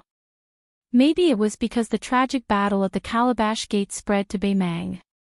Maybe it was because she had just heard the news of Hong Jingyan's death not long ago. Fan Bainu quickly suppressed the disgust in her heart and tried to keep herself calm. After all, in front of Su Fengnian, a master of martial arts evaluation, if she showed a little bit of abnormality, she would be caught. Although the four men were originally drinking wine, there was a small and exquisite table of yellow rosewood in the pavilion. A whole set of tea sets was available. This was probably the way Beiliang treated their guests. They treated women who were not on the battlefield. Sure enough, the beautiful servant girl with the enchanting figure followed Fan Bainu up the stairs. Her eyes were gentle and her steps were light. She sat on one side of the table and skillfully began to make tea. Following the conclusion of Hong Jia's journey to the north, there was no lack of remnant citizens of the spring and autumn period who brought the northern Mang nobility the atmosphere of the Central Plains culture and elegance. Drinking tea was one of them. Before this, northern Mang's impression of tea drinking in the Central Plains was nothing more than the two actions of placing the tea leaves and pouring the tea. Now, even the 7 prohibitions and 12 amenities, which were even more elaborate than during the Great Feng dynasty, had become a set of rules, and they even looked like they were being followed. Su Fengnian sat down again and looked at Fan Bainu who had taken off her veil hat. He introduced the other people to her. They were Mr. White Lotus from Dragon Tiger Mountain, Yang Xinxing, the current deputy provincial governor of Beiliang, and Yang Huqin, the son of Yang Shenqing, who was temporarily the deputy general of Jizhou. In the end, he added that they were not outsiders, so she could speak freely.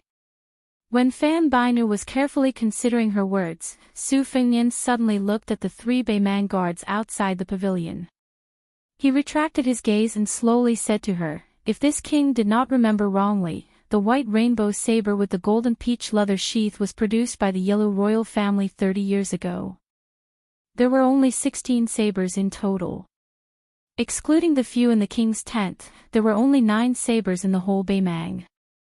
Huang Songpu, Lu Gui, and Yang Yuanzan had all received them. The last 2 sabers seemed to be from Dong Zhuo, who became the king of the South Courtyard, and Zhong Tan, who was promoted to Xia Zhemo. This king can carry this saber on his waist, and it seems to be an old item that has been hung for many years. This king's status is not lower than that of commandery princess. Why don't we go into the pavilion to drink and taste our Belyang's green ant?" A trace of surprise flashed through Fan Binu's eyes. She was about to speak, but the young king's next words almost made her stand up in anger. "The reason why I know the origin of this saber has nothing to do with encyclopedic knowledge. Tide Listening Pavilion has long known the real appearance of this saber. It seems that Su Shao personally took it from the waist of a yellow prince on the grassland in the early years. Last year, Yang Yuanzan left another one at the mouth of the gourd." She sneered and said, "Of course the prince has outstanding military achievements and is not inferior to his father's generation. But he doesn't need to use this saber to remind others." Su Fengnian shook his head and smiled. "Commandery princess, you think too much. If this king wanted to show off his strength to you, he wouldn't be here to meet you for. Since you came from Yuzhou, wouldn't it be easier for me to let you go straight to the mouth of the gourd?" Fan Binu suddenly stood up. Su Fengnian ignored her. When he reached for the wine cup, he said calmly, "You came all the way to Liangzhou City. It won't be so easy for you to sit down after you leave." She smiled and turned to Shui Wei, who was carrying a saber and hiding his identity, and said something in Beimang language. Shui Wei strode to the pavilion, and she sat down calmly again. Su Fengnian asked directly, "This king is very curious. Who is the big shot who made commandery princess come to the south?" She also answered directly, "It's His Highness the Crown Prince." Su Fengnian was not too surprised. He grunted and said, "Then how much did he offer to buy the throne of Beimang?" Fan Binu shook his head and said, "Your Highness' words are a bit biased. Who will sit on the Northern Mang Dragon throne in the future? Your Highness' decision today will indeed have quite a bit of influence. However, it still hasn't reached the level where Your Highness is implying." Su Fengnian smiled and said, "It won't be." "Then why did commandery princess come to Beimang at the risk of being beheaded?" "To eat the northwest wind." Fan Binu wanted to say something but stopped. The servant girl, who had been concentrating on brewing tea, had finished distributing the teapots. She should have served the tea, but she did not dare to disturb the 2 sides. She seemed to be in a difficult position. Su Fengnian came to her rescue and said, "Commandery princess, this is this year's new tea from the spring deity lake. Try it. However, Liangzhou is not like Lingzhou. There is not much water in the well, not to mention the sweet spring in the forest. So, commandery princess, please make do with it." Fan Binu extended 3 fingers and took the teacup that was 70% full. She lowered her head and took a sip. Her waist was straight the entire time. Of course, she was a moving beauty. She had a cold and inviolable aura around her. This aura that could keep ordinary people at a distance was exactly what a certain type of person wanted. It was believed that almost all men, if they had to choose between this commandery princess and that servant girl, would choose the former. However, Su Fengnian's eyes were clear the entire time. He did not pay any attention to the cowardly servant standing behind commandery princess Qinghuan, who was sizing him up with his hand on his blade. After she gently put down the teacup, Su Fengnian said, "This king originally believed that it was Yellow Dongchuang's idea.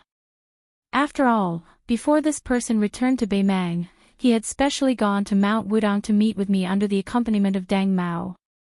At the time, he had also made a price. Back then, Hong Jingyan's Ruren cavalry was able to leave the mouth of the gourd intact. Firstly, it was because he had tactfully avoided battle. Secondly, it was because the matter of the Ruren cavalry was mentioned in the transaction. In addition, our main target was Yang Yuanzhan's main army, so we were not willing to waste our forces on the Ruren cavalry. This king has met with such sincerity, and behind Commandery Princess stands His Highness the Crown Prince of Beimang, who has an even greater background than Yellow Dongchuang. This king feels that the following price should not be lower than Yellow Dongchuang's." In the years of Commandery Princess Beimang, this news was earth-shattering. It was not strange that Yellow Dongchuang was ambitious, but he was lawless. Before the dust of the first great battle of Liangmang had even settled, he had already made a deal with the king of Beimang. If this was confirmed by the king's tent of the grassland, the two surnames that appeared to be in harmony but were actually at odds with each other would inevitably set off an unprecedented storm of blood. As a result, Su Fengnian's following joke did not make her feel the slightest bit funny. Instead, she felt a chill all over her body. For example, this king was still the idol His Royal Highness. When he met those rangers who mistakenly thought he was a master of Jianghu, he admired them very much. If they received less money, this king would not only not be happy, but also be angry. He would feel that they looked down on the identity of His Royal Highness. So this time, when His Highness the Crown Prince sent Commandery Princess to Beimang, "You must bring enough money." She gently exhaled, staring at the young king for the first time, or it could be said that it was the first time she looked at the young man, but she was not in a hurry to speak. Suddenly, Su Fengnian looked up at the two expressionless ordinary guards outside the pavilion. "Huh? There's a murderous aura." Commandery Princess Qing Wuan was stunned at first, then her expression changed dramatically, and she immediately turned her head to look. But under the gaze of the people in the pavilion, the two guards were at a loss. In an instant, someone in the pavilion unsheathed his sword. The power of this sword was not weaker than Gu Jintang's thunder of mind. Chapter 1835. Because of Su Fengnian's line of sight, both inside and outside the pavilion by the lake were also staring at those two cowardly shui guards, so much so that when the tall and sturdy man with the golden blade in the pavilion suddenly attacked, even Fan Bainu, who was sitting behind him, didn't have time to show the slightest expression of alarm. The situation changed too quickly. Moreover, the momentum of that saber strike was too fierce, like a strong snowstorm that suddenly came during winter on the grassland. It was as if there was an immortal inside and outside the pavilion. Mr. White Lotus, who came down from the Dragon Tiger Mountain and then went up the Qing Liang Mountain, was still habitually looking outside the pavilion with a smile. Bai Yu was still holding a cup of green ant wine in his hand, and the ripples in the white porcelain cup were light. Yang Xinxing and Yang Huchen, who were leaning forward slightly, also put their attention on the two cowardly guards outside the pavilion. This pair of fierce generals on the battlefield were really eyeing them covetously, and they even had the unique majesty of fierce generals on the battlefield. And Princess Qing Wuan of Beimang maintained the posture of looking back with her back straight. Her slanted shoulders were round and attractive. The maidservant who was cooking tea was still paying attention to the charcoal fire with her head down, fearing that it would spoil the fire. The flickering light of the fire shone on her delicate face, imperceptibly adding a bit of radiance to her. In fact, the cowardly guard in the pavilion who attacked silently from the moment he unsheathed his blade to the moment he chopped down, so this blade shouldn't have instantly released such a powerful aura when it was close to the young lord's head. Just like when two armies collided, naturally, the horse hooves would already be as loud as thunder before the battle. How could it be like a spring breeze drizzle? However, this saber strike had done it. Therefore, everyone was caught off guard. Even Song Yu, who was the gatekeeper of the Qing Liang Mountain, who had all kinds of mysterious finger techniques and naturally had sharp senses, was a step slower to react. A burst of fine dust splashed up from where he stood, and this martial arts master who might be the #1 level 2 master in the world was about to jump into the pavilion. But the next moment, for some reason, Song Yu landed on the ground again, and his body didn't move at all. He no longer cared about the situation in the pavilion, and his gloomy eyes slowly moved around the two cowardly guards like a snake looking at a mouse. Logically speaking, as the local tyrant of Northern Liang, this private meeting was supposed to be a show of strength to these Northern Man characters who had something to ask of them. For example, in historical novels, throwing a cup was often used as a signal. Hundreds of executioners would swarm over from behind the screen, or a pot of boiling oil would be set up in an open space, with the owner holding chopsticks. Unexpectedly, the young lord from the beginning to the end, Bei Mang was the first to attack.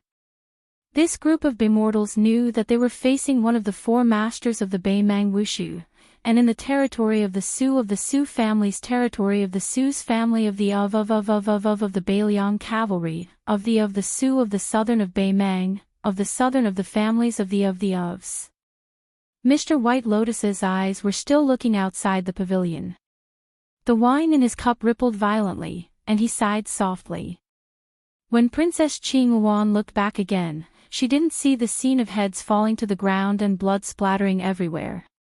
She only saw the deputy commander of the Beiliang Shui Guards, who had the same surname as her, still holding the sword in his hand. His whole body was full of power, like an eagle that had just swooped down from the clouds, his claws suddenly hooked onto the wooden frame. In contrast, the leisurely young lord was holding the cup with 2 fingers on his right hand, slowly raising it, and then smiling at her after raising the cup. It was very ordinary, like a friendly toast between 2 friends. But the young lord's left hand was raised high, and his 4 fingers were naturally bent. Only his index finger just happened to be pressed against the blade of the white rainbow sword in the golden peach skin scabbard. This unstoppable blade, after touching the young lord's finger, couldn't move forward even a little bit. Perhaps what could prove that the previous blade was indeed unstoppable was the black hair of the maidservant next to the young lord. The slightly undulating black hair was like a lotus in a pond. After waving the blade with the most true meaning of martial arts in his life, the deputy commander of the Beiliang Shui Guards was pale, his eyes were desperate, and his lips were slightly trembling. Su Fengnian's finger that blocked the Bei Mang royal family sword gently shook, and the white rainbow sword with the golden peach skin scabbard flew out of his hand, and with a bang, it was quickly nailed into a pillar of the pavilion by the lake.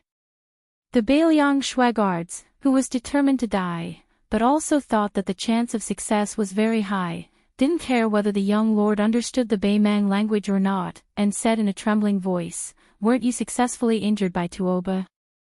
And then in Huayang Pass, you fought with Chen Jibao, why are you not injured at all?" Fan Bainu's hands were tightly clenched on his legs, and blue veins appeared on his white skin. He raised his head and shouted angrily, "Yilu Canglong! Are you crazy? Why did you assassinate the king of Beiliang without permission?" The burly dainty Shui guard was in a daze. He turned a deaf ear to the commandery princess's exasperated reprimand. He muttered to himself, "This is impossible," over and over again. He was confident that he had crossed the threshold of the celestial state. If he was facing Su Fengnian, who was at the peak of martial arts, of course, it would be a joke. But the spy report clearly showed that the current young lord was in a bleak situation. Even if it couldn't be said that his life was hanging by a thread, his celestial body was almost shattered. Purely speaking of his body, he was even weaker than the ordinary Jianghu warriors who had reached the finger Xian state, let alone the great Vajra of Buddhism who had cast an invincible golden body. It was just like those Taoist immortals who had taken the shortcut to the sky. They seemed to have endless mysterious secret techniques, but in fact, they were vulnerable in front of the pure martial artists who were down to earth on the road of martial arts. After the deputy commander of the Beiliang Shui Guards was exposed, one of the young Beiliang Shui Guards outside the pavilion finally couldn't bear the torment in his heart. Suddenly, his eyes turned red, and he roared, and then he blatantly pulled out his sword. Not only did he not look imposing, but he also gave people a feeling of sadness. However, before the young Bayman guard could take 4 or 5 steps forward, he was kicked in the waist by Song Yu from the side. The corpse that was killed on the spot flew out, giving the onlookers a feeling of fluttering willow catkins.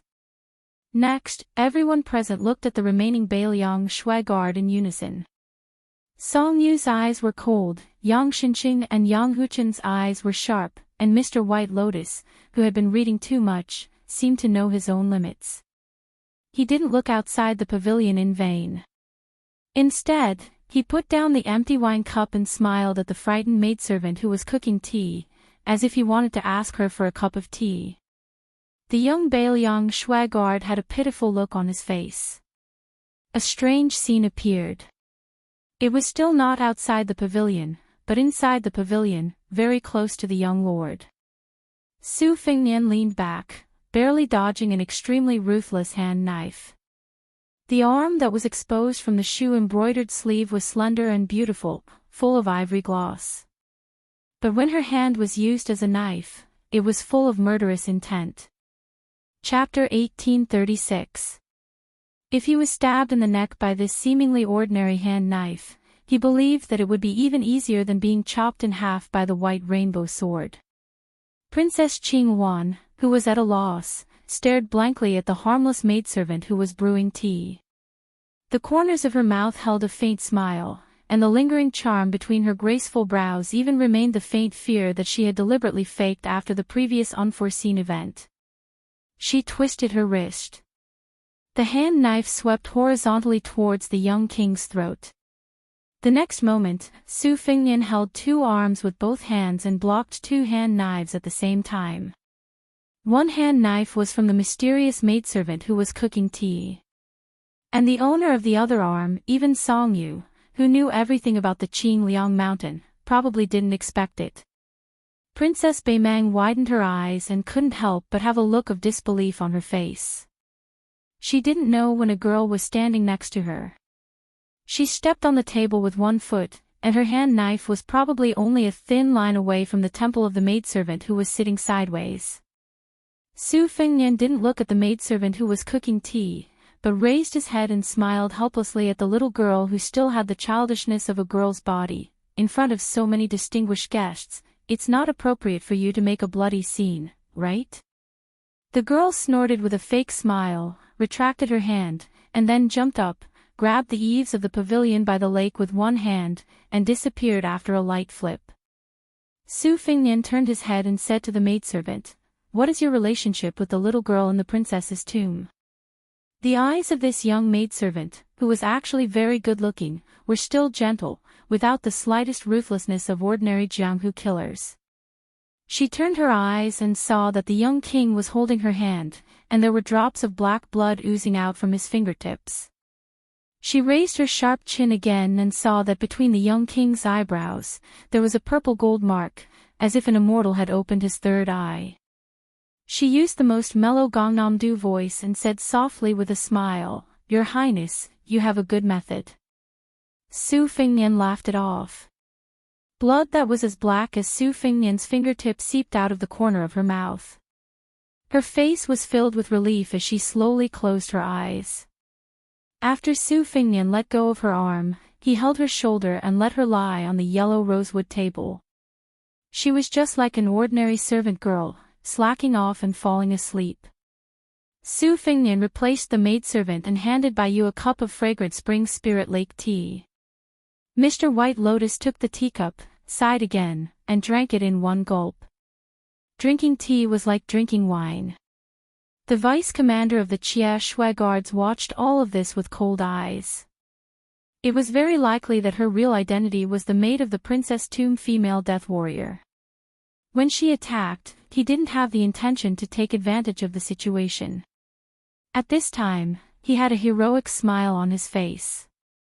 He didn't show any sign of kneeling down and begging for mercy. He said loudly, "Your Highness, my life, do you want to take it personally, or do you want someone to do it for you?" Su Fengnian reached out his hand and gestured for him to sit. With a northern Mang official's voice that carried the accent of Gusai province, he said with a laugh, "This king is truly strange this time. The family that you, Yilu Canglong, belong to has always considered themselves to be the orthodox Yilu surname. Didn't you, Yilu Hongkai, and Yilu Donghua, this pair of grandfather and grandson's families always view each other as enemies? You all hate that Yilu Hongkai, who had been loyal to the emperor for 3 dynasties, let down the previous emperor. Moreover, since you can sit here this time, you can clearly be considered a trusted aide of your northern Mang crown prince. Why would you help them turn around and stab the crown prince?" Yilu Canglong hesitated for a moment and finally sat down. He was puzzled. "Why does your highness think that I am allied with Yilu Hongkai? The assassination of your highness came from the Beimang's crown prince. Isn't it more reasonable?" Su Fengnian didn't answer his question and asked, "Before you unsheathed your sword today, have you not used it for at least 2 years?" Yilu Canglong nodded. Su Fengnian's mouth curved up. This king also knows this kind of unorthodox sword training method that emphasizes the mind and not the strength. Tuoba Chunsun must have secretly told you. Yilu Canglong's mouth was slightly agape. Obviously, this young vassal king who could calculate was right again. Su Fengnian explained with a smile, when this king was traveling around Liang Lake, he often became a fortune teller. He didn't cheat every time. Yilu Canglong's mouth twitched. Su Fengnian raised his cup and took a sip of green ant wine. He narrowed his phoenix eyes and asked with a smile, "You don't believe me?" This famous deputy commander of the Chia Shui guards didn't say anything. He was still skeptical. Su Fengnian laughed and pointed at himself. "It's actually very simple. The ancestor of your sword technique is far away but right in front of you. Perhaps no one noticed that when it came to Jianghu matters that didn't help the world, this young king seemed to be much more carefree." Yilu Canglong laughed involuntarily. "So that's why." His family was close to the war god, Tuoba. Everyone in the grassland knew about this. Especially him and Tuoba Chunsun were sworn brothers. Yilu Canglong exhaled heavily and asked with a smile, "Your highness hasn't told me yet. How do you know that it was actually Yilu Dongchuang's idea that I went south?" Su Fengnian said seriously, "This king also only knew about it now." Yilu Canglong's expression turned sluggish. He was so aggrieved that his blood boiled. Yilu Canglong suddenly smiled and cupped his fists. "This time I took the risk to assassinate your highness. It has nothing to do with Yilu Dongchuang. It's just that I admired your highness's reputation as the #1 person in the world. I couldn't help but make a move. Originally, that move was for the Chia Shui guards at the beginning of next year. I hope your highness will be magnanimous enough to forgive me for this. I believe your highness can understand the thoughts of a martial arts fanatic like me. If this small matter causes a misunderstanding between the 2 kings and delays your grand plan of conquering the world, I, Yilu Canglong, will not be able to absolve myself from the blame even if I die 10,000 times." Su Fengnian's eyes were playful.